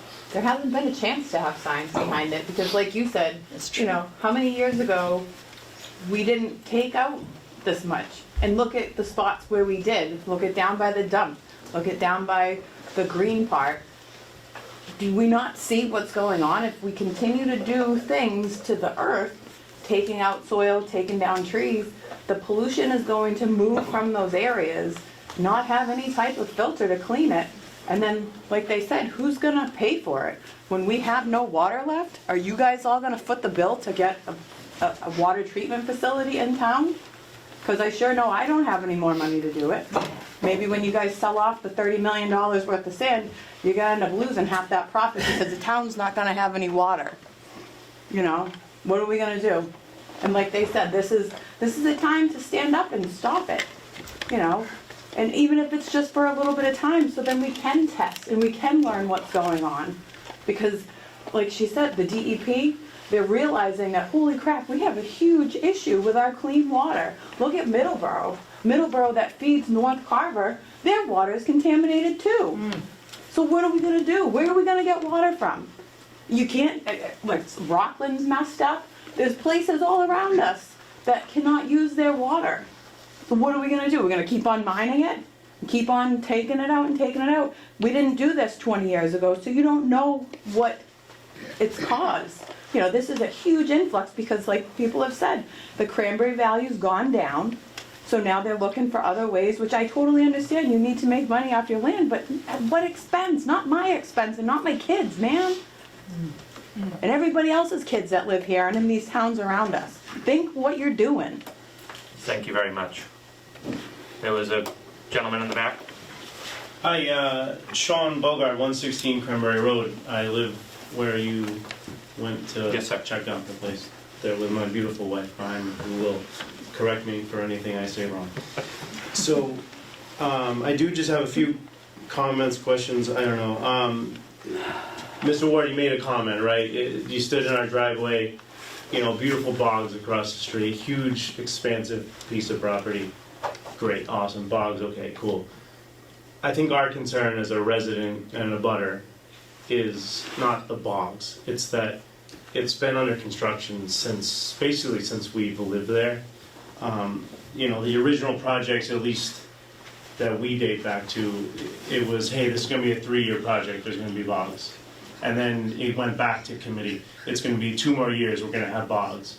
And then 3 more years, we're gonna have bogs. So here we are, I don't know, 12 years by roughly my record, and there's still no bogs. So are we gonna finish this? It'd be great if we could finish it, is kind of our concern. So the guys from Makepeace have been very friendly in a weird way. I don't know the right term, but they've now hear me out. They've worked with us, and they worked with us a long time ago. Jim Kane came to our house. A long time ago, he wanted to know, oh, what are your concerns? What's going on? So we sat down with him. One of the, I call it crucial kind of decisions that they made was to maintain that large, like, sand pile berm, the dirt berm that kind of runs north to south on the, what would be the west side of the project. So that's been great for us because it's created a sound barrier, so we don't really hear what's going on. We do sometimes, but they've started to dig that away, and we were told that that would disappear towards the end of the project, that they phased the project so we could retain that, like, sound protection. And then I'm sorry, sir, you're gonna creep up on your 2 minutes. This here. is unreal. I don't come to any meeting. I understand. They're gonna get 10 minutes to sit here and tell the same story that they've told on every other project, and I'm an actual abutter and I can't talk? You guys are, this is absurd. Right. Like, seriously, I have some serious comments. I'm being respectful. I understand. Come on. Let him talk. So if we've got a comment from somebody else, and then you can come back, I'll come back to you. They've maintained this berm, which has been very helpful. But if that's going to start going away, which it is, because I've seen it, they're already working on it. We're going to hear sounds now. We hear, it's not just the beep, beep, beep that we hear from the trucks. I am so sorry, and I know it feels disrespectful. I know it does, and I apologize. I do apologize. This is why these meetings are like this. This is why there's a police officer in the hall. I apologize for this. Now I can't talk, and I actually lived there. I do understand, and I feel your pain. That's I absurd. will give my 2 minutes to him right now and let him continue as me. Thank you. So there you go. So that's that's a good workaround. It's sad, because I'm not even complaining. I'm Thank No, you. and believe me, I get it, and I Thank you. apologize, but rules, I've got rules set up for How can everybody. you limit public comment? It's just, It's a public hearing. What it's called. so, if we're gonna start getting rid of that sand pile, the berm that's there, then are we gonna actually finish the project? Because that's been a huge help. So that's kind of my question, that's a big question I have. Number two, we are curious about hours of operation. I'm not sure what they are now, what they're gonna be. They start before 7. We don't usually have an issue with it. We don't always hear it. You know, it's winter time, the windows are closed right now, we don't hear it. But sometimes we do hear it when the windows are open, because it's nice out. They're beep, beep, beep, okay? The sound travels. We're not that close, but there's nothing in between.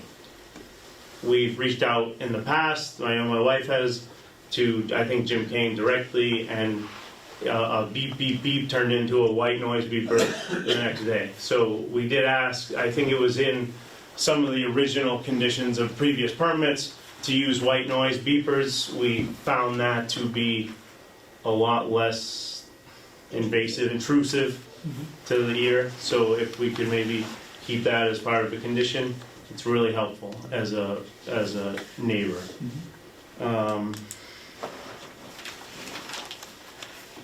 I also have a little bit of a concern, it may not be completely related to this project, but the overall condition of Federal Road is really kind of deteriorating over time.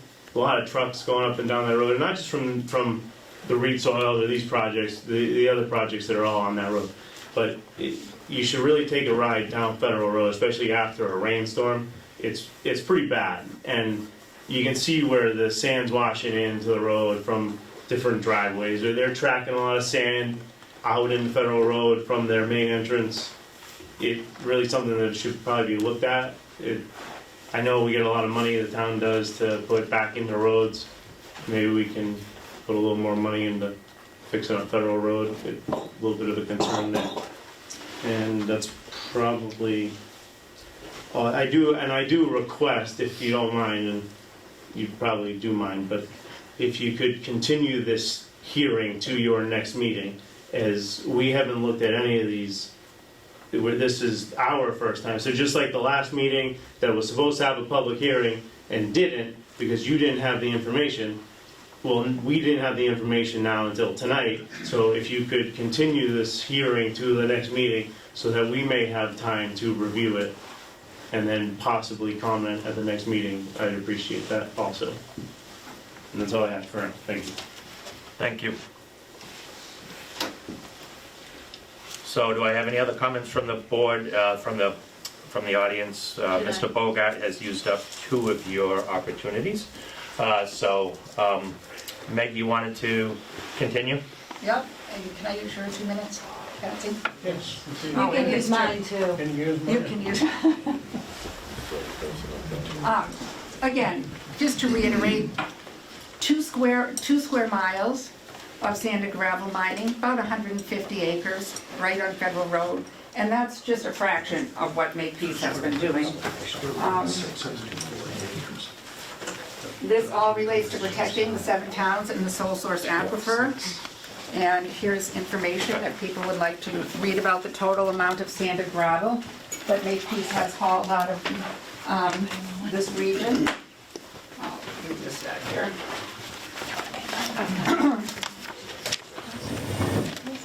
On this last page, you'll see that Makepeace is responsible for about 23 million cubic yards of sand and gravel in the region. We're not just talking about this little square here that was supposed to be a cranberry bog 20 years ago. So is he leaving? And He had to use the restroom.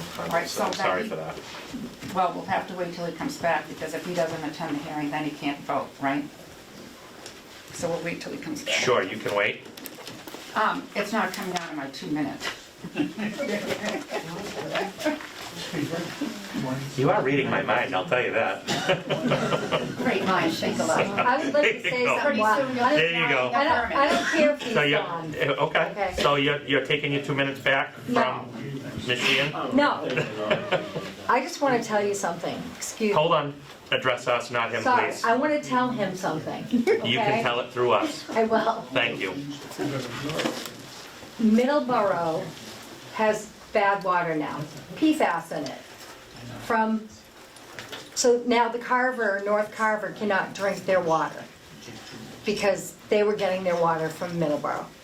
Okay, now this PFAS that was just found in Carver is leaching into Plimpton. All the towns around here are having major water issues. I don't know if you live here. Do you live here? Do you live around here?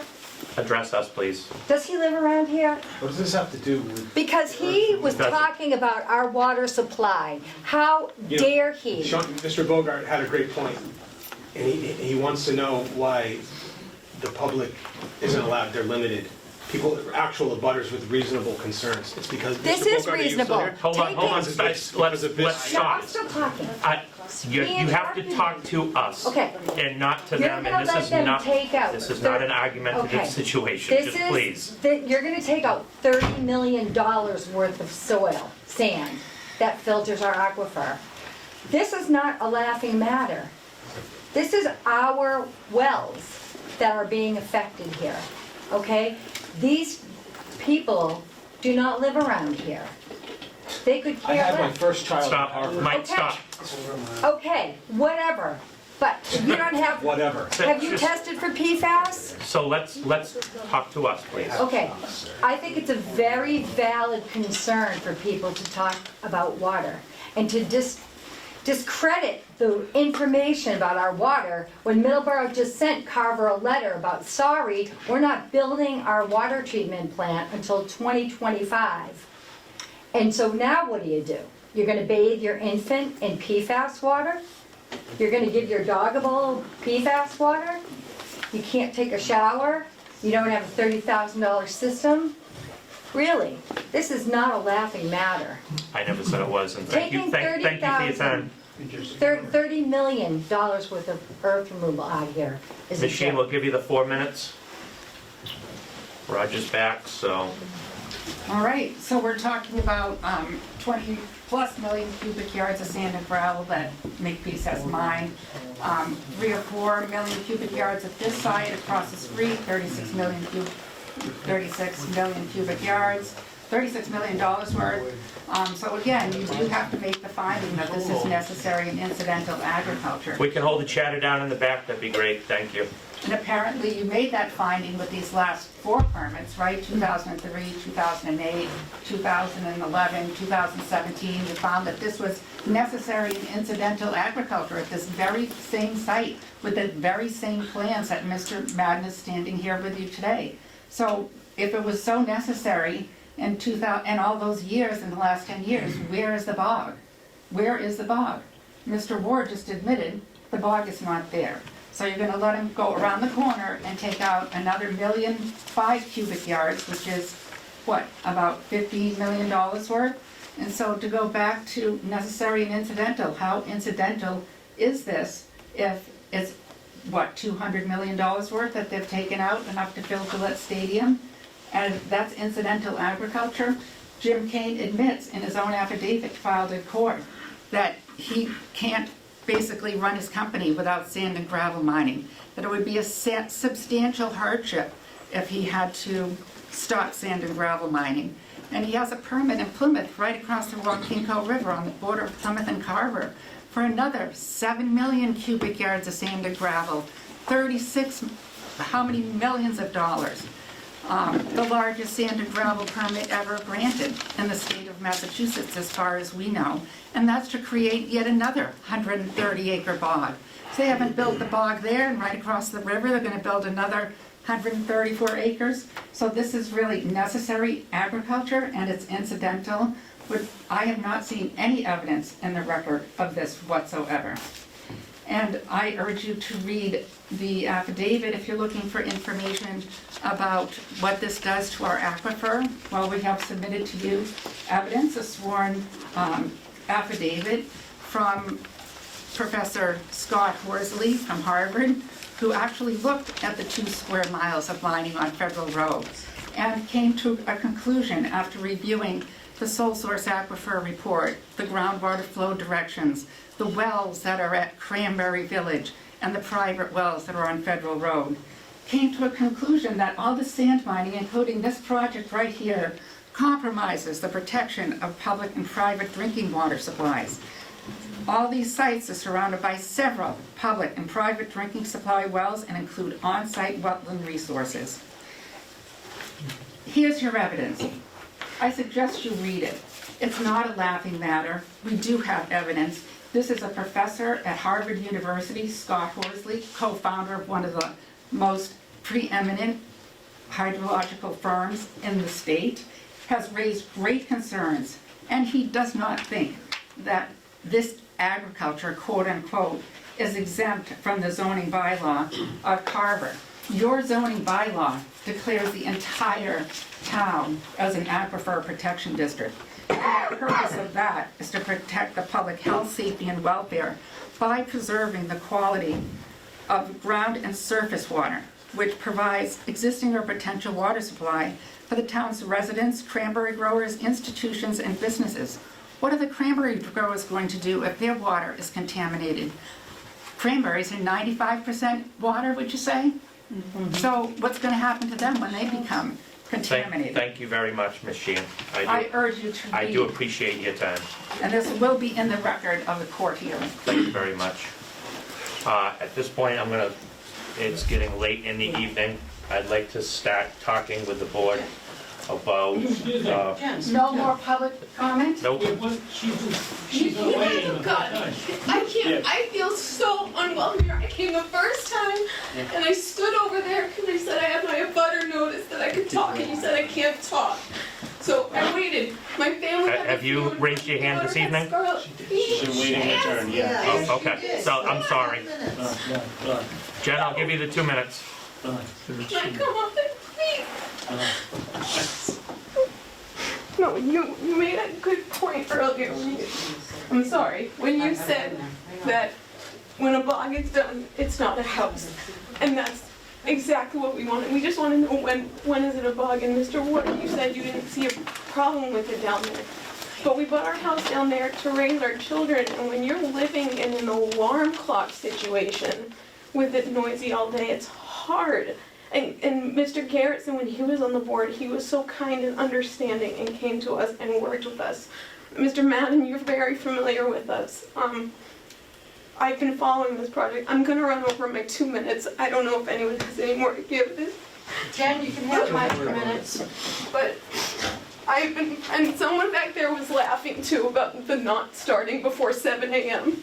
I have so many documents and emails that they did start before 7 a.m. when the permit's at 7:30. Okay, but... This morning included, if I may, at 6:50 this morning on my way out, they were working. Happens all the Like, time. I have a binder of notes and I went through it earlier today to try to gather my thoughts.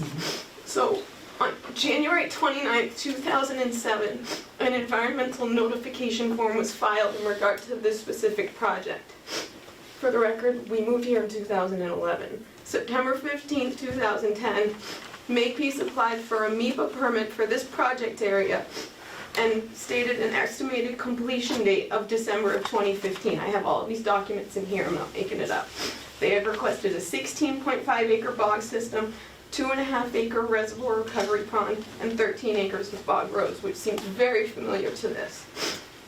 April 1st, 2011, the Earth Removal Committee approved what was called a commercial earth removal permit for 1,440,000 cubic yards in this area. February of 2013, a traffic study by Vanessa Associates said that 80% of the truck traffic of the site would turn left and go south on Federal Road toward Wareham, and only 20% would come north to Cranberry Road. But in June of 2016, Jim Kane told me that at that point it had actually been more like 50-50, that they didn't follow what the permit was. And at the January 31st meeting, Mr. Madden, you said then that all the traffic from this project is going to go north to Cranberry Road. He misspoke. I was there. He misspoke. It's in our application going left. I used to work right in that scale house. I know how serious this is, Jen. We, you know, he's misspoke. In June of 2016 at the 80 Makepeace quarterly meeting, which I went to because again I care, I live there. Jim Kane said that Reed Custom Soils, they couldn't do all their mixing where they were supposed to out of sight. So at that southerly border that you guys saw where the slope is and they're clearing, those piles there, he said that's where they're doing their mixing because they couldn't do it all where they wanted. That's what those piles down there are. In February of 2017, the Carver Conservation Commission had a public hearing for a 22.6 acre bog, a 2.9 acre recovery pond, and quote, enhancement of an existing cranberry bog through the removal of vegetation to eliminate shading and improve air circulation. On February 22nd of that year, the Earth Removal Committee had a public hearing on that same matter. So I'm just confused as to what keeps coming up. On April 14th of 2017, the Earth Removal Committee granted a permit for 945,200 cubic yards to be removed from that area. The hours of operation, I believe this is when Mr. Garrettson was helping us. The hours of operation were Monday through Friday, 7:30 a.m. to 4 p.m. and Saturday, 7:30 to noon. Like I said, those hours have not been followed. Another order of conditions was that no trees would be removed from the top of the slope, but that was not followed because when Mr. Garrettson came over, he said, you will not see through that tree line. And you will not get to see anything from Ocean Spray. We see the lights from Ocean Spray all the time, especially during season, and Mr. Garrettson said that we wouldn't. The order of operations said that white noise equipment is to be used, which isn't always the case, but again, Mr. Kane has been, fairly amenable when I've had to email him, but that was in the order. I'd appreciate that to be there. January 31st, 2022. This is the kicker for me. Makepeace submitted a final environmental impact report, which is this document. They submitted this final environmental impact report to the Commonwealth as part of their MEPA requirements. And in here, page 112 says that phase C1, the Wankinko Cranberry Bog expansion, which is this portion of the project, it literally says, quote unquote, it has been cleared. 16.5 acre bog, 2.5 acre reservoir, 13 acres of bog roads. They told the Commonwealth it's cleared, so what do we need to clear now? I mean, it's right in here. I don't, Beals and Thomas wrote it with AD Development and FedNet. Like, it says it's clear. They literally told the Commonwealth it's clear, and now they're asking to clear more. I don't understand. Like, I feel like I'm being lied to, my husband being lied to. I've been called the neighborhood representative for being the only one who showed up. And you know what? I'll take the crap if people are coming at me, because we're being lied to. September 7th, 2022, your meeting agenda, and I wasn't at the meeting, but was for a 1-year extension of the permit for map 131, lot 2-4, pit 17, lot 1-4, pit 24, lot 1-2. See, honestly, I don't know what that means, but another extension. And then May of 2023, the GAF engineering applied for the earth removal permit, which I'm guessing is this one, for a 3-year time frame. And proposing the hours Monday to Saturday, 7 to 5. Like, that's 3 more years. This was supposed to be done in 2015. I'm getting there, I'm almost done. June 2023, I went to the Conservation Commission. Makepeace asked for permission to do a 22.26 acre bog, 2.9 acre tailwater recovery pond. At the meeting, I asked Conservation Commission about conditioning the hours and the noise and stuff for the project, and they said, this is the place to come, that's why I'm here, that's why I'm taking so long. And that's why I'm letting you. July 19th, 2023, the Conservation Commission meeting. Mr. Madden had said that they had come to the Conservation Commission all the way back in 2008. Gary Flaherty, the Carver Conservation agent, I'm not sure if he's still here, but he and Savory Moore at that meeting said, again, quote, the work is basically done and the land will be plugged in the spring. I had to ask what plugged meant. They said planted. Savory and Mr. Flaherty said the work's done. what are we, I don't understand what we're doing. If they said, I mean, they told the state it's done. Savory and Gary told me it's done. Last month, Mr. McVeigh said there want 22.3 acres of bogs and 2.9 acres of retention plan. I don't understand what's happening and what's not happening. And when is it gonna be a bog and not a house or a pit? I just want, if this is phase C1, it's supposed to be done, so I just wanna know, how does this relate to the Wankingo expansion project phase C1?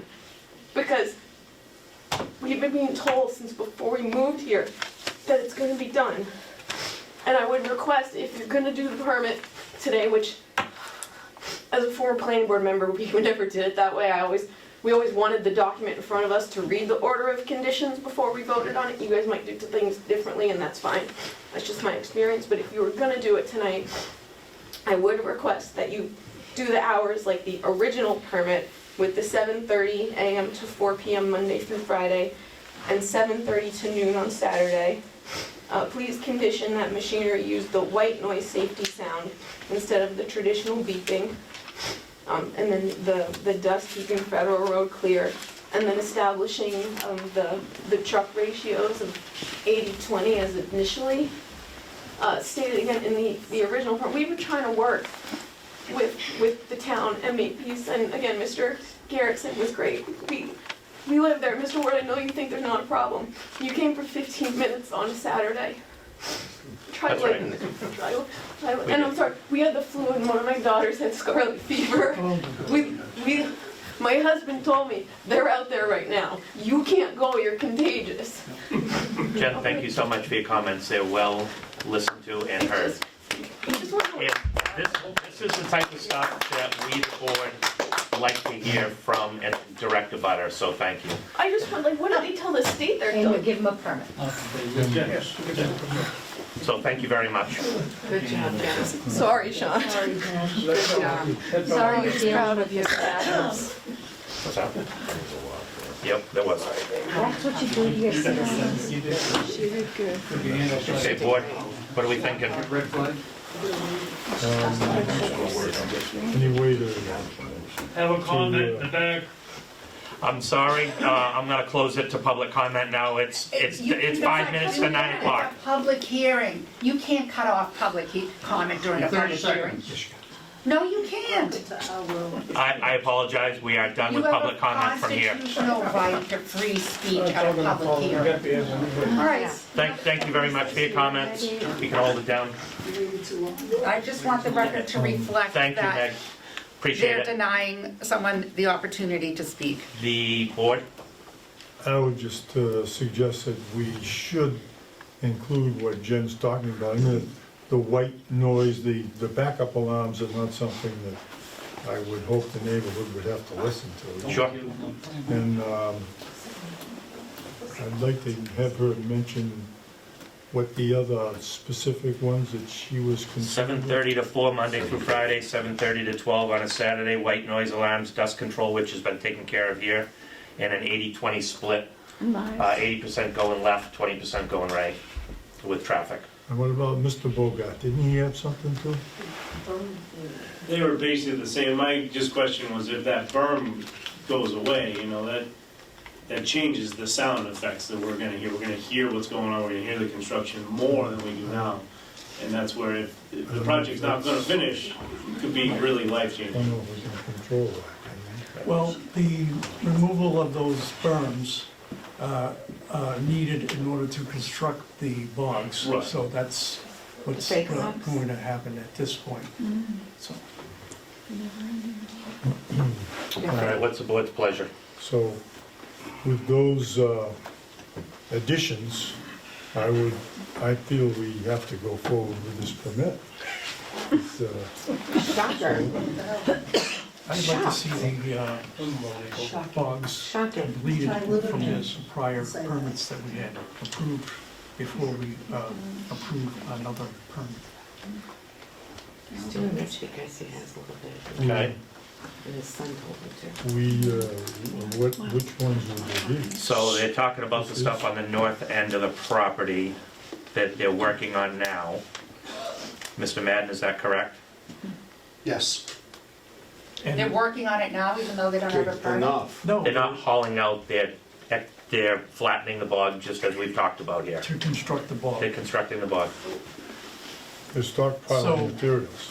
What's the, what timeframe do we have? Any idea of how long that would take in order to construct those bogs? The first part, the first piece, On the North Carver, behind the berm. immediately. We're gonna work immediately. But how long will it take? Ish. I thought, if I might, Mr. Chairman, I thought that I was told the planting of, I think, the first 8 acres was gonna take place this June. Okay. Okay. And those would be for these 2 sections here. That's the first 16 acres, or, sorry, they're 8.5. The furthest northernmost Furthest stuff to closest to Sean and Jen's house. And then the next 2 would be here. Then we would have to also develop some water Yep. for the irrigation needs of the new plantings. Sure. So that's why we showed that phase 1. I'm sorry. Hold it down, please. You're gonna develop water. I'm sorry, hold it down. So we're doing 8.5, and we're gonna start planting it in June. Yes, and I would think that the other 8.5 within that section would be progressing through the summer as well. We did talk through some of the issues as far as when this project was going to be completed in the phases, and we did talk about that on our site visit. And I do believe, and if I'm correct, this is the last part of this property to be developed. Is that correct, this bog, or is that just for this project? That's for this project. We're going to start north, move to I the think south. you're asking if this is the last piece of developed cranberry bog on the parcel? On the parcel. That's correct. Is this the end of it? This is the end. This is the last? This But is this the isn't end. a bog at the end, it's a staging area. Well, it's got plenty of cranberry bogs on it. I don't, He's not mining to build a bog, he's mining to take shade away from the bogs. What? Read the permit, look at the map. So, let's, back to the board.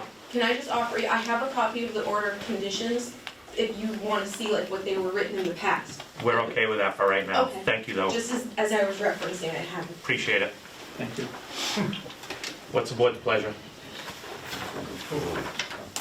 I made the motion You made a motion to include, to approve to the approve project the project To with these restrictions or recommendations within that permit. the 7:30 to 4 Monday through Friday, Yeah. 7:30 to 12 on Saturday. Yep. The white noise backup alarms on all equipment on site. Yep. That dust control spelled out in the permit application. Well, all the things that were on the application, yes. And the 80% going left and 20% going right. And no more than 50 trucks. That was going to be my next question, 50 trips. How about testing the Is wells? that, And that's the is, current plan that we already have in place, Test the wells. correct, 80% going left. correct. Thank you. So we have a motion. Everybody understand the motion? I'll Second on the motion? I'll second. So Mr. Ward and Roger. Any further discussion from the board on the motion on the table? Test the Mr. wells. Harrison, how do you say? Aye. Mr. Ward? Aye. Mr. Shores? Aye. Aye. Motion passes. Thank you, gentlemen. On top of all those juicy subsidies from our tax dollars. Thanks very much. Thank you very much, gentlemen. We need a motion to close the public hearing now. I will make a motion to close the public hearing at 80 Main I will second that. Roger and Mike. Yeah. Can you keep the noise down? We're still not done yet here, folks. All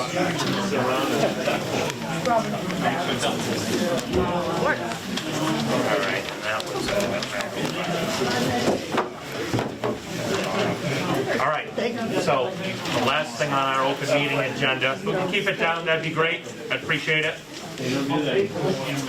The last thing on our agenda, before we close and go into executive, is we had a formal request for a cease and desist at Cranberry Point Energy, located at 31R Main Street, which has been a very large topic of discussion and email for the last week and a half with town council and me.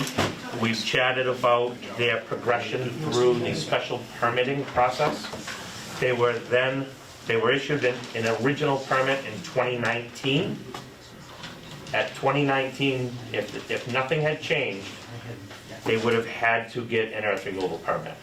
They have gone back in front of the planning board and got a reissuance of a special permit in 2023, which exempts them from a actual earth removal permit based on the subdivision rule in the bylaw that was amended in April of 2022.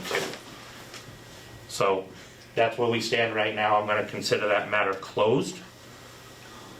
Town That council? means we have no authority. We have no authority. It's taken care of under the special permit that was issued by planning.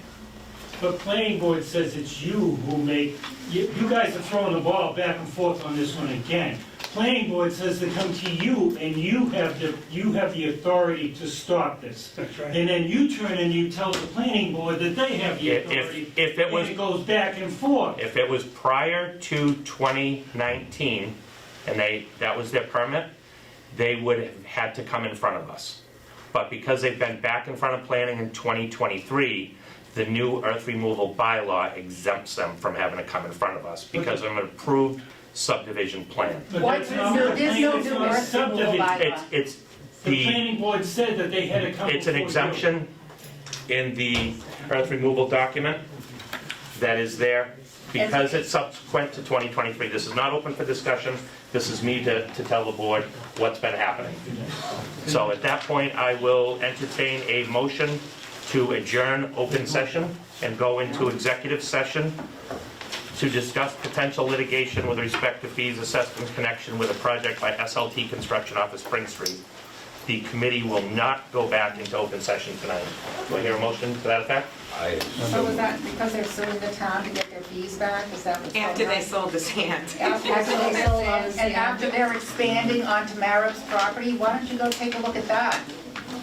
So we're gonna close the meeting at 9:08. So roll call, Mike? Yes. Dick? Rod, yes. Roger, yes. Scott, yes. So we are now closing the open meeting and we are gonna enter into executive session. Area 58, thank you very much. I do appreciate your help. And when you get wrapped up and vacate the premises, we'll do our thing here in executive session.